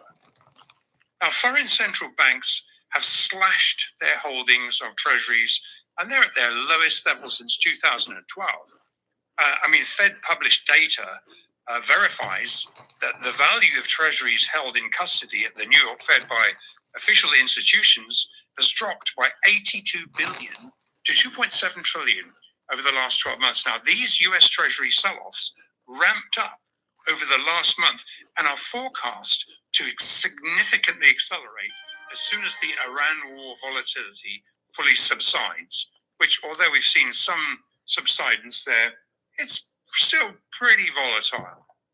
Now, because gold and silver trade as a currency cross against the dollar, when you buy one side of the cross, it sells the other. So when everyone piled into the petrodollar to balance off a war-driven spike in oil prices, under this plain vanilla bearish skew, it created opportunities for central banks to de-dollarize at a more favorable rate, net of what the Wall Street cheerleaders were spouting. That's what was actually happening, not what they were talking about, what they were missing this entire physical move. And as this conversation, or as it would be more accurate to describe this alchemizing of paper to physical process was, as it was rolling out, due to the automated inverse unallocated FX gold selling against the rising dollar provided the synthetically driven downside momentum, which then bearishly influenced the LBMA gold benchmark fixes lower, but it's patently clear to all physical facing liquidity providers that this paper to physical dislocation has been coiling gold for a very large upside gap close, catch-up rally basically, which was in place before this volatility. Now, with no spec. So, therefore, gold is ready to go up. This has been a little side thing. As the oil price went up, the dollar went up, which means it's whatever this cross means, that the paper dollar goes down. What he's talking about with COMEX and this cross is paper, the options, not the physical. It is not related. Physical gold has no correlation to the dollar and this oil, whatever they do. The paper, yes, but not the physical. And that's what I talk about. So therefore, it's a steal of the century. This bargain price on gold is because the physical price went down. There is no, the paper price went down. There is no physical price for it. So as the paper price goes down for no reason, not because Turkey sold, because the dollar went up, because oil went up, and they needed more dollars. And therefore, when Turkey got out of their paper gold and into the physical, into they needed the dollar to buy oil. That's what happened. It was all paper. It's got nothing to do with physical. There's no correlation. Gold's in its own little thing. If you want it, you buy it. If you know that the dollar is going to collapse, you get out of the dollars, you buy gold and silver. There is no other option.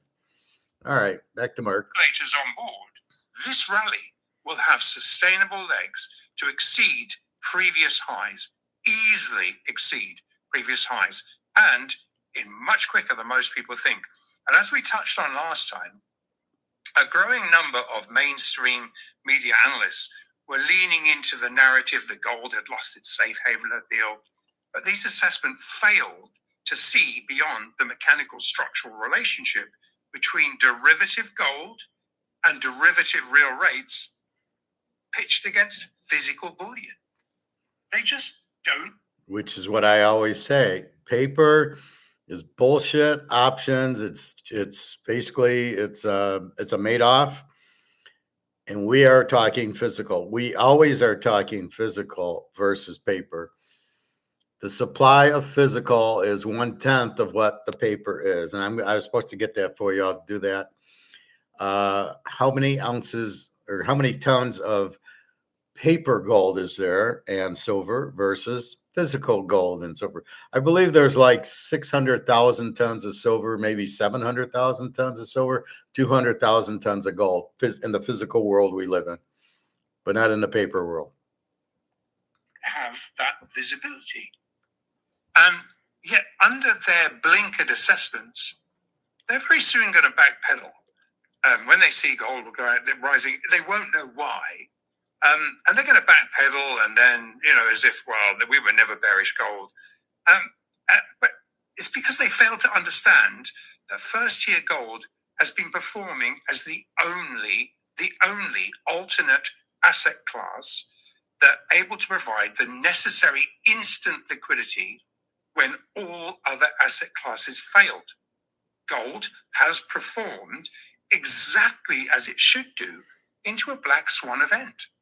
And as we assessed last time, initially the gold price overshoot was caused by the plunge protection team disruptively leaning into the plain vanilla mechanical sell-off, which in turn was what generated this myopic mainstream media, their failed safe haven narrative.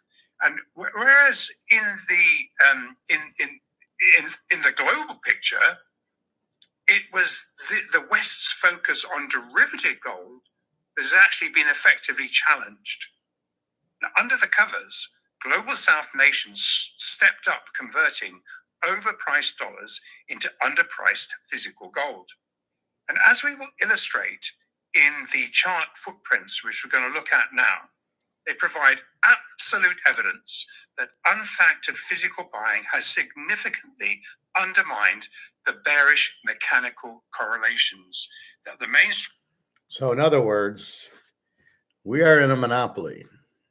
And finally, we're in the right monopoly, away from JP Morgan and Madoff and the whole corrupt government. This is the only thing to be in. This is the only lifeboat, as I've been shouting for 5 years. This is the only lifeboat there is gold and silver. That's it. Physical gold and silver. It's a monopoly lifeboat. There's nowhere else to turn. That's why I point out stocks, Bitcoin, real estate trusts, attack on Wall Street guy, because there is no other option. It's all paper. It's all worthless. So there you go. All right. Mark McGwire, a little bit more. Media analysts have extrapolated into the bearish safe haven gold. Now, I don't listen to the media. Here's absolute proof. They got it wrong. Now, this is gold on the futures charts. Now, following the March 23rd spike bottom, with WTI topping out at 101.67, so inversely topping out into this sell-off, and gold inversely spiking into this low at 4,100. However, illustrating the mechanical dislocations ahead of last night's extreme deadline playing out, driven 100% by underlying physical gold demand, gold had settled the PPTs, the Price Protection Team's BIS squaring level, $681 higher, right here. Okay, I had a hard time with the chats.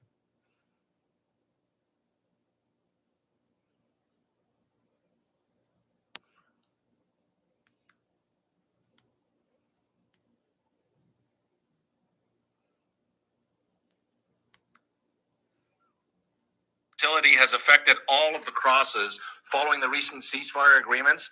But we've had a lot of new questions that just came in just before we started recording, asking, what are you expecting over the short term, over the next couple of weeks here? A good question, and we did get a lot myself. As we record this episode on Wednesday, and I understand we're going to try and start bringing these forward, but let's just say, worst case Friday, maybe even Thursday. But as we record this on Wednesday, which is only really just a few hours after the overnight 2-week ceasefire came into effect, the overvalued dollar is on the back foot, naturally. Oil is down from 117 yesterday, over 117 yesterday, into the 90s. I'm just looking now, and looking at 92, around 92 at this time. So, and crosses across the board, of course, have opened up full-on bullish for gold, silver, and commodities. Now, they're all been deeply oversold.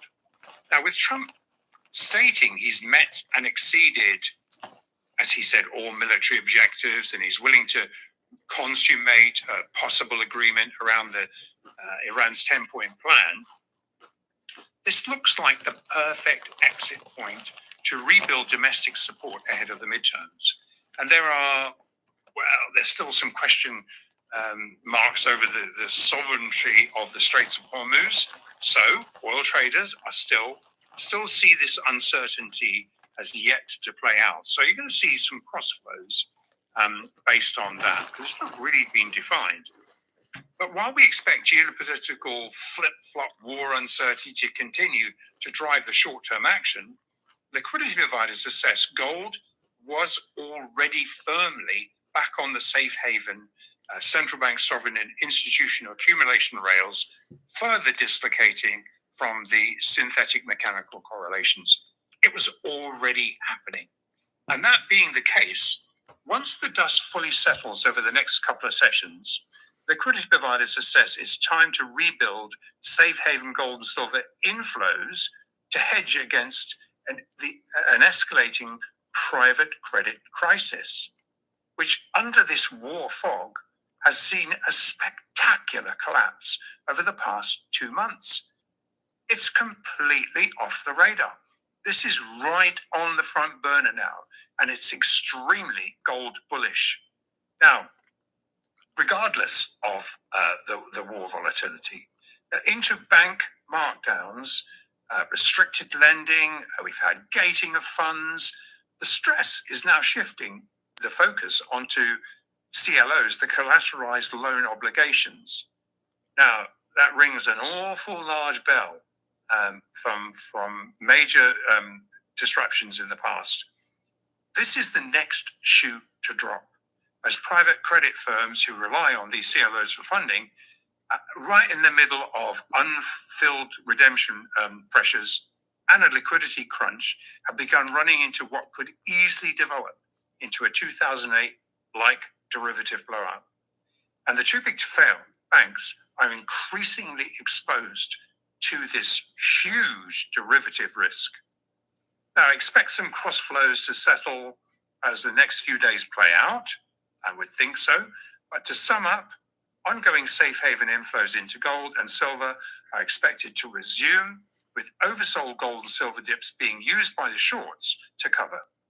Now, regardless of this flip-flop tweet-driven volatility, both gold and silver are extremely well physically underpinned, with dips being aggressively bought by central bank sovereigns and, yes, the commercials, the bullion banks, all of whom are projecting higher prices.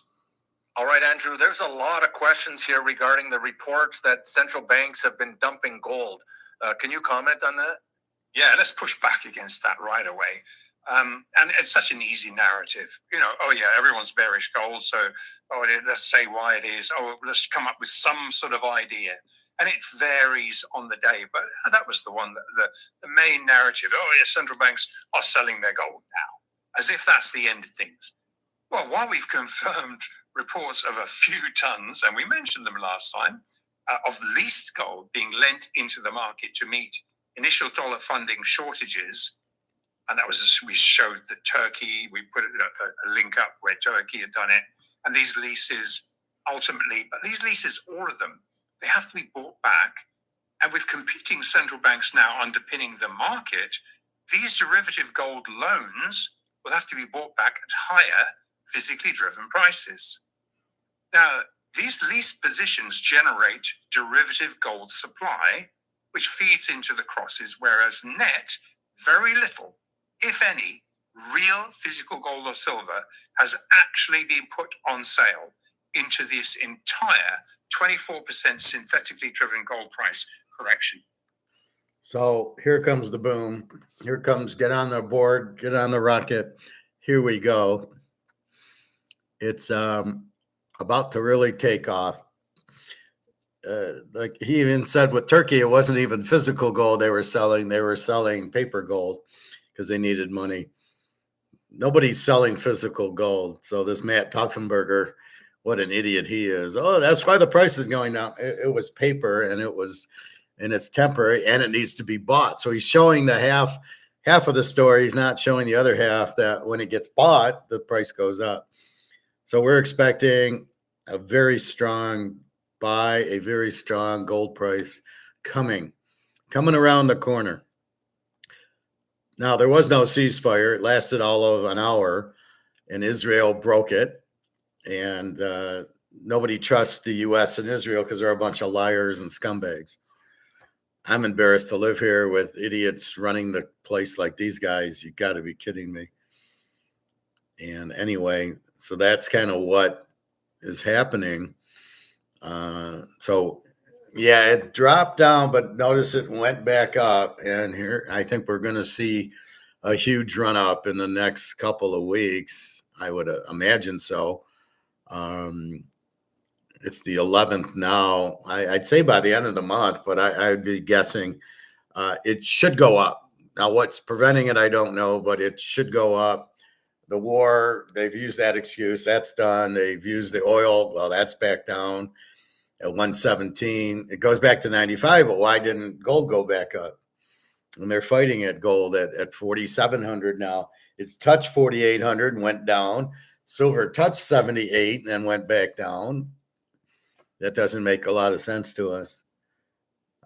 So we will see much higher prices, much higher value. So anyway, there we go with that.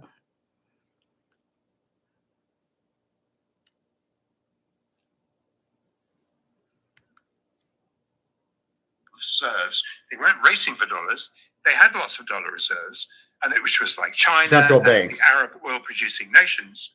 And it enabled them to secure hundreds of tons of undervalued gold and silver ounces for inflated dollars, locking in gold while greatly benefiting from their ongoing de-dollarizing gold conversions.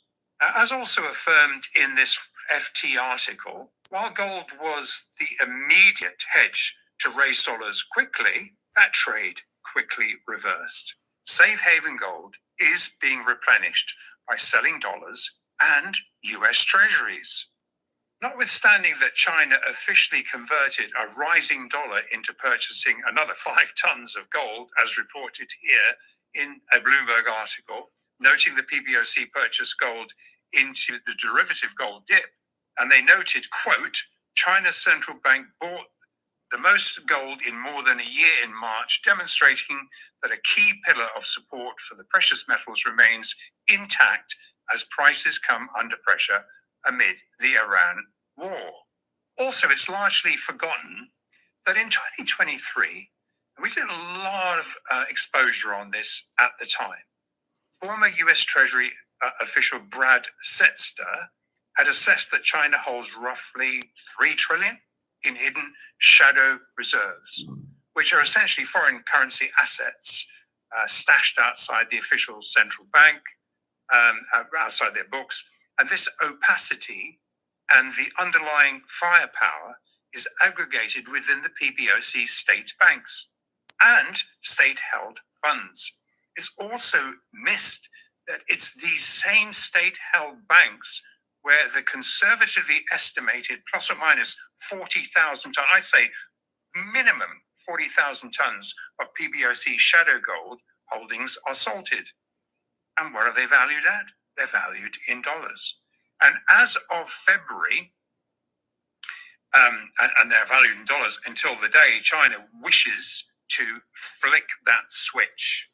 So obviously that's something which would maybe shoot them in the foot right now, but it's a power card they hold. And as of February 2026, which is just really a month and a half ago, China's official dollar reserves were reported at $3.43 trillion. That places China's total foreign assets, when you include these shadow banking reserves, in excess of 6 trillion, double what is officially reported. Now, while these very large unreported monetary gold purchases have tapped into these hidden shadow banking reserves, by no coincidence stepping up at the $2,000 level when the Shanghai Futures Exchange was officially launched in March of 2024.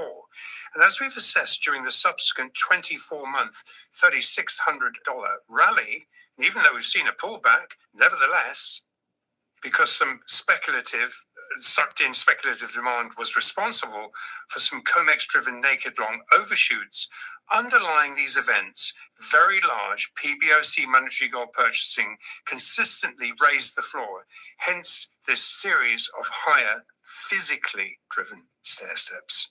Now, by opening the Shanghai Futures Exchange to a wider public, it constituted part of Beijing's 26-year strategy of openly encouraging citizens to buy gold, and more recently, silver too.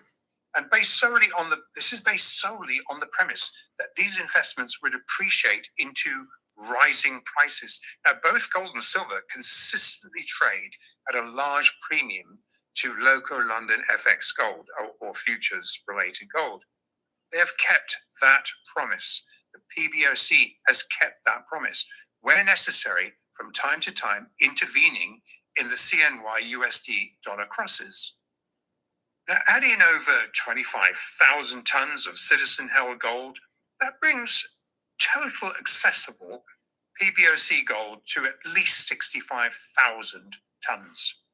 Now, that clearly dwarfs the 8,100 tons of questionably rehypothecated gold reserves. And what we do know is that anything stored in China is physically backed.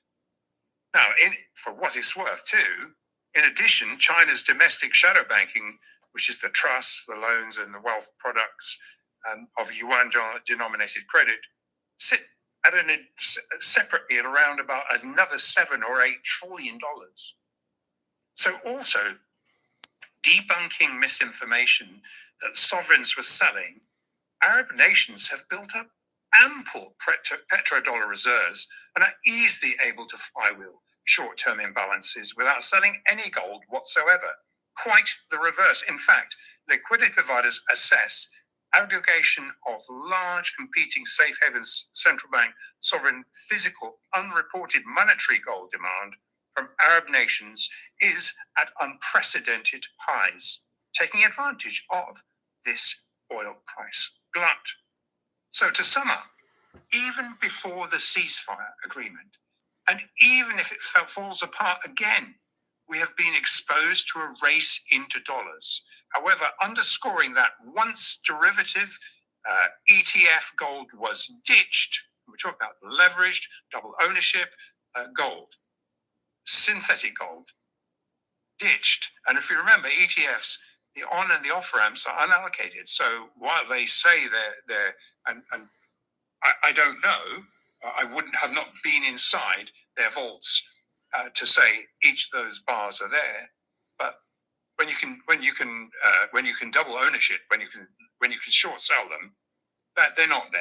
So, and you don't know how much of that liability has been shoved off onto somebody else's balance sheet. So but basically, once that was ditched, the underlying zero counterparty physical gold was already encountering far fewer synthetic headwinds, and that had already begun to rise, and gold had already begun to rise alongside and against very short-term debt-fueled petrodollar shortages.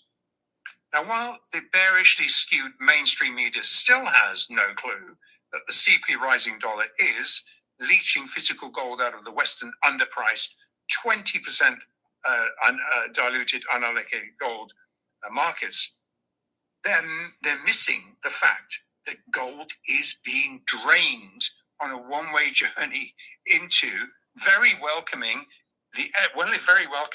SGE gold corridor, Western accessible corridor. They have even less of a clue about silver. They still view unbacked COMEX gold and silver warrants as actual benchmarks. Hey, Andrew, the next most asked question was about this thing right here. Andrew, what are your updates on, and what are you seeing on silver? In our last episode, we drew attention to pretty much how massively overstretched this papal to physical divergence in silver had become, evidencing derivative silver reaching October 2023 oversold $21 levels. It's absolutely clear that these underpriced COMEX registered inventories are being targeted for delivery. However, US export controls reach into the COMEX, forcing a very large plus 8% higher cash settlement in the spot market. And that higher price loop is blowing back into underpriced COMEX silver.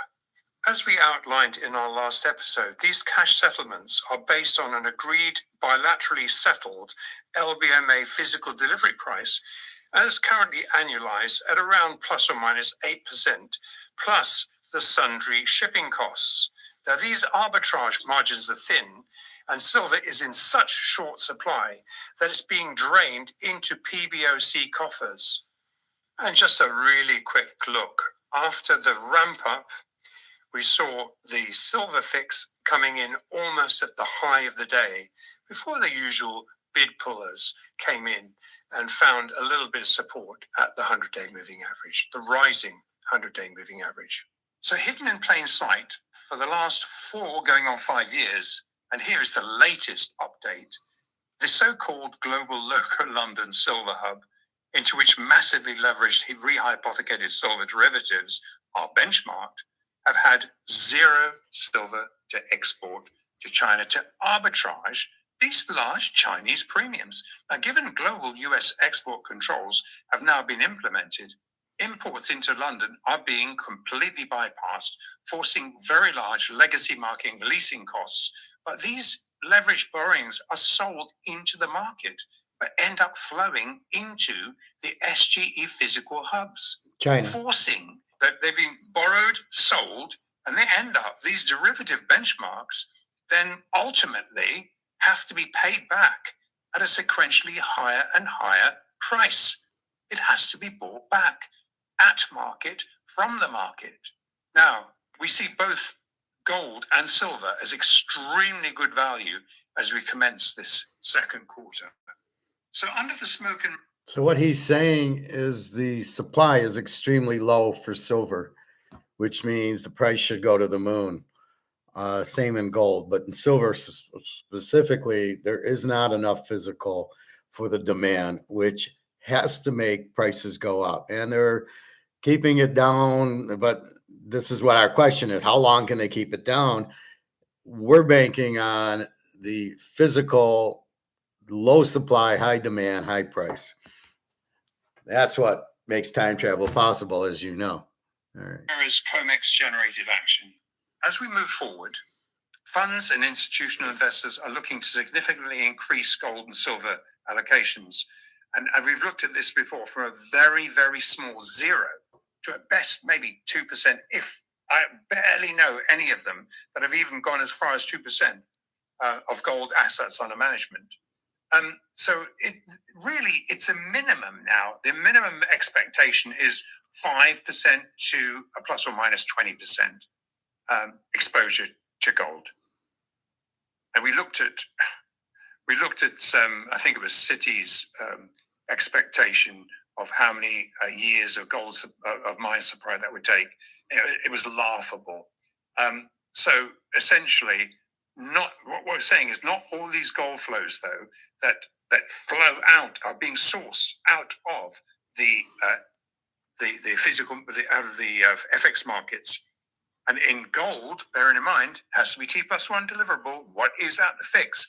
Even though the 600 or 800 tons that get settled per day outside of the fix are subject to are unallocated.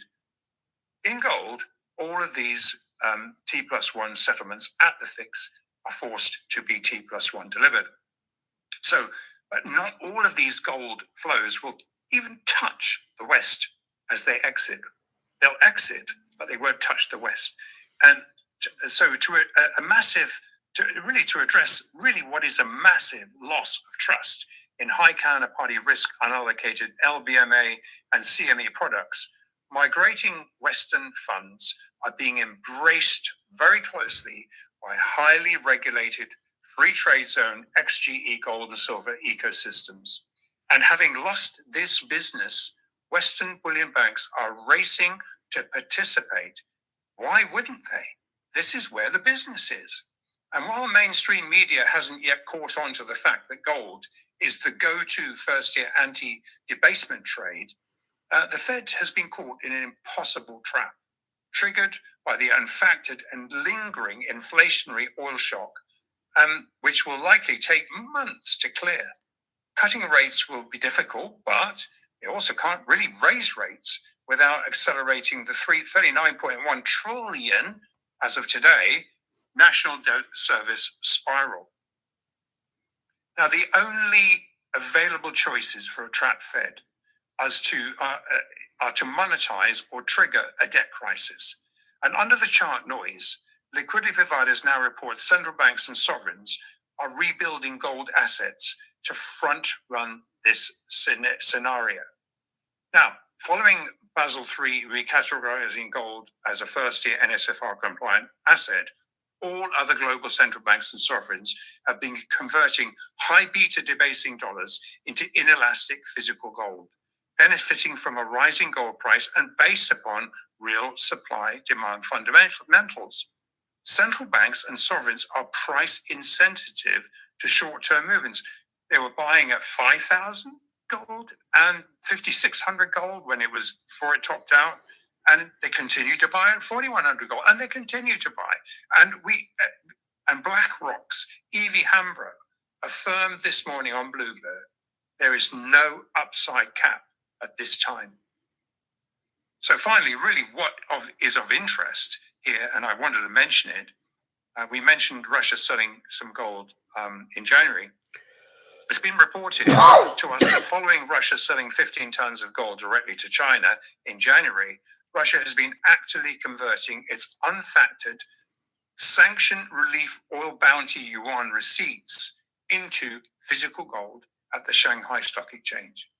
Iran has also been accumulating yuan payments in Hormuz, boosting yuan oil contracts that are convertible to gold.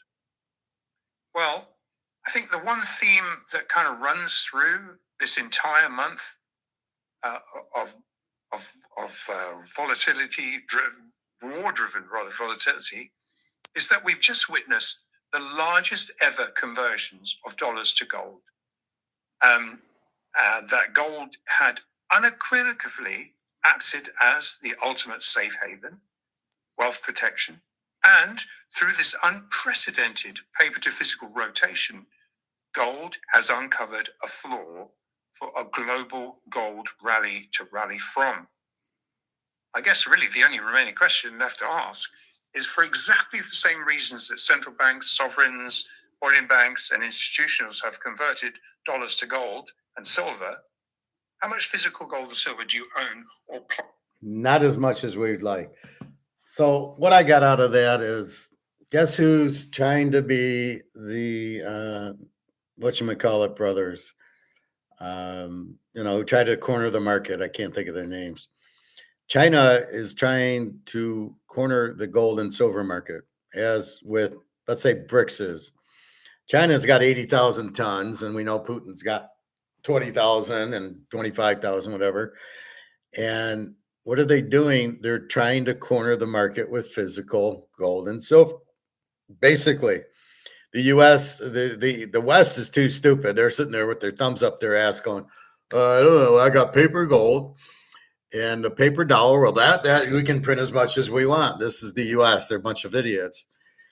They're the Detroit Lions of countries. But the Russians and the Chinese, they're like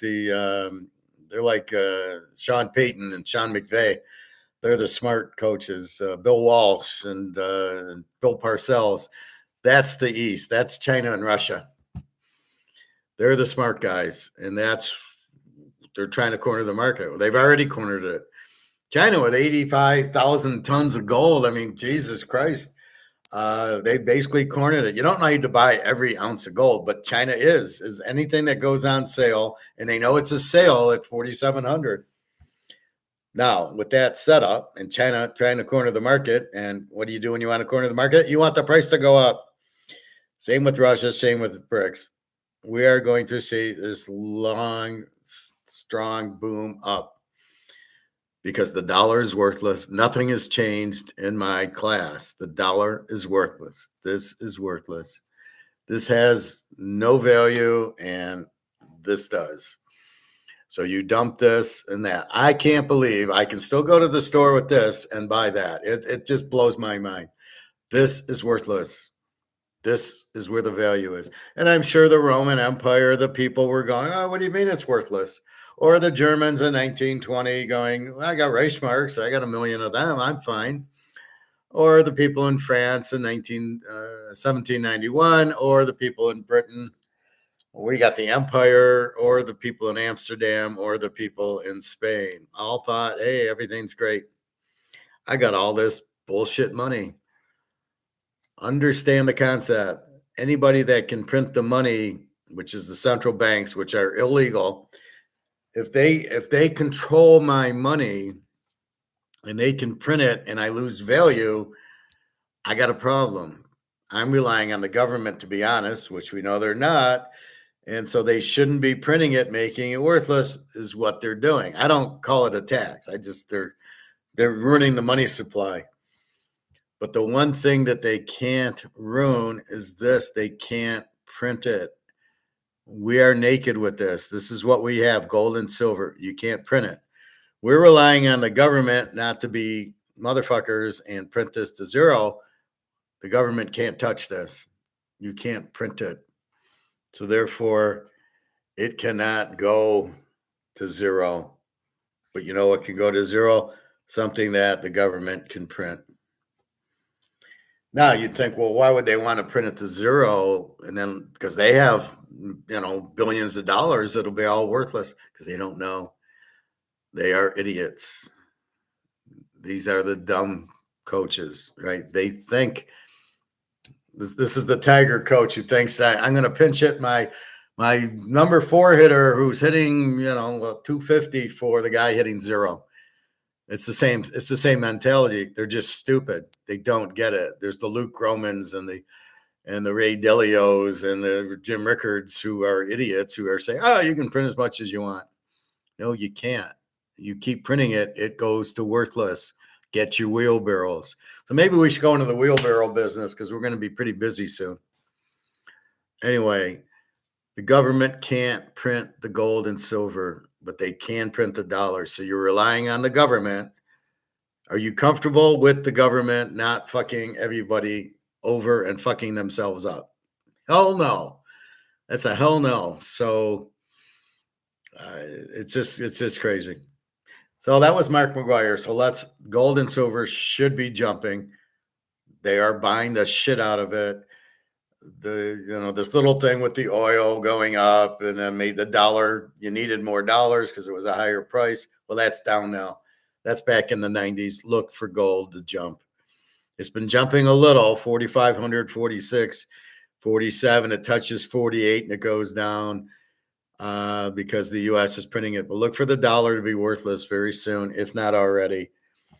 And there's nothing they can do. It's got nothing to do with the bond market. I got to watch this Luke Groman thing just to fucking, this guy's an idiot. But he looks like he's smart because he's bald and he comes across like he's smart. So I'm going to listen to him. And I'm going to get fucked because I'm listening to Luke Groman. Yeah, good luck with that, everybody. He's a Keynesian. He doesn't know what he's talking about. He's still talking about bonds. Bonds has nothing to do with anything. That's the dollar that's worthless. These people go off on tangents off somewhere else that have nothing to do with anything. Yeah, analytics, go for it on fourth down. It's got nothing to do with anything, but it's going to cost you the game if you don't make it. And the same thing with 2-point conversions and baseball. Well, they can't go through the lineup 3 times, so let's put in the reliever and watch how many games we lose because we have an inferior minor league pitcher in there. Because there's no way there's this many major league pitchers, and then they all get hurt. I know, it's just crazy. Anyway, that's it. Enjoy your day. I'm happy I heard from Daria. It's just something about it. When I hear from her, I'm in a good mood. When I don't hear from her, I'm just not comfortable the whole day. It's crazy. Hopefully we'll be together soon. I'm just being patient because I don't really have an option. I'm not. Why would I leave her or not talk to her?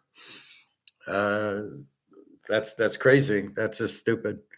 And I'm not stupid. I would have won that Amazing Race. I would have made sure that I would have had an American. I wouldn't have been in a hurry.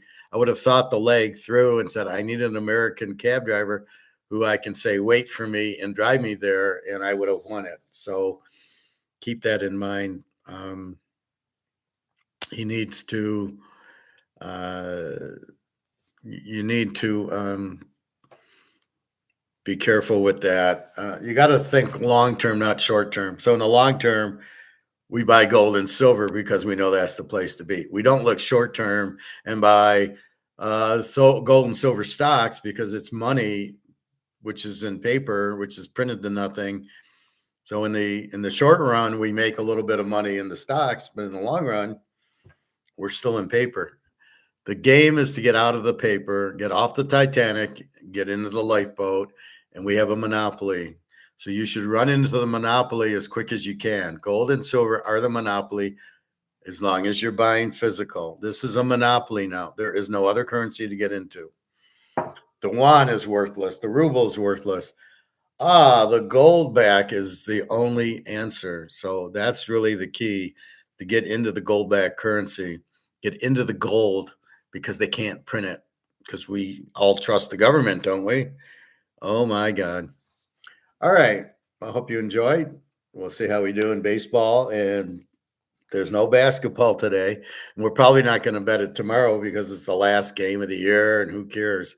So we'll start more intensely with the playoffs, which I guess these little play-in, most ridiculous thing I've ever heard are next week. And then I guess they start the week after. Then we'll have some fun. Baseball, we'll start looking at the box scores. I think we're not enough. We're about 15 games in. We really want to do 30, but we can take a look at it and then adjust as we go.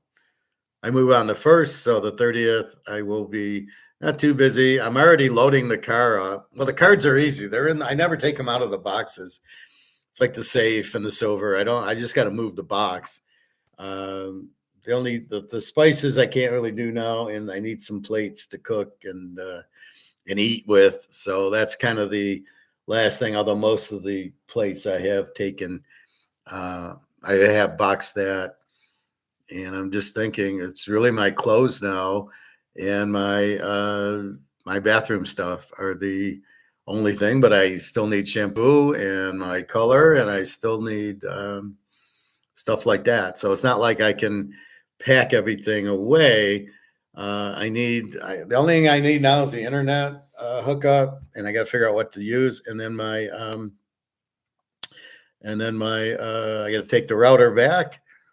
I got to drop off my keys on the first, and then I got to get the new keys on the first, and I got to do the cashier's check. So really, the only thing left is the internet. What internet do I want and at what price? And I don't want the fucking Disney bundle. Yeah, for $75, I can get internet plus the Disney bundle. What the fuck do I want that for? Bunch of garbage. All right, so have a great day. www.teaserking.com. You want to email me? As far as I can see, gold and silver are about to fly. The huge demand, the supply is gone. So it should start moving. I don't know. Yeah, is the U.S. holding it so they can make weapons with the silver? I don't know. I don't think they can really control the price anyway. So if they didn't already buy the silver, they should have. And that's it. Enjoy your day. The Masters is on, but it looks like Rory's going to win. He's already 12 under, and it's the bye-bye blues for everybody else. And we know Jordan Spieth can't have a chance. And I'm glad this Scott Steffler, the Stiffmeister is in trouble. I don't like that guy. All right. Have a great Saturday. It's 1:47 on the Pistons radio station. All right. Have a good day, everybody. Enjoy.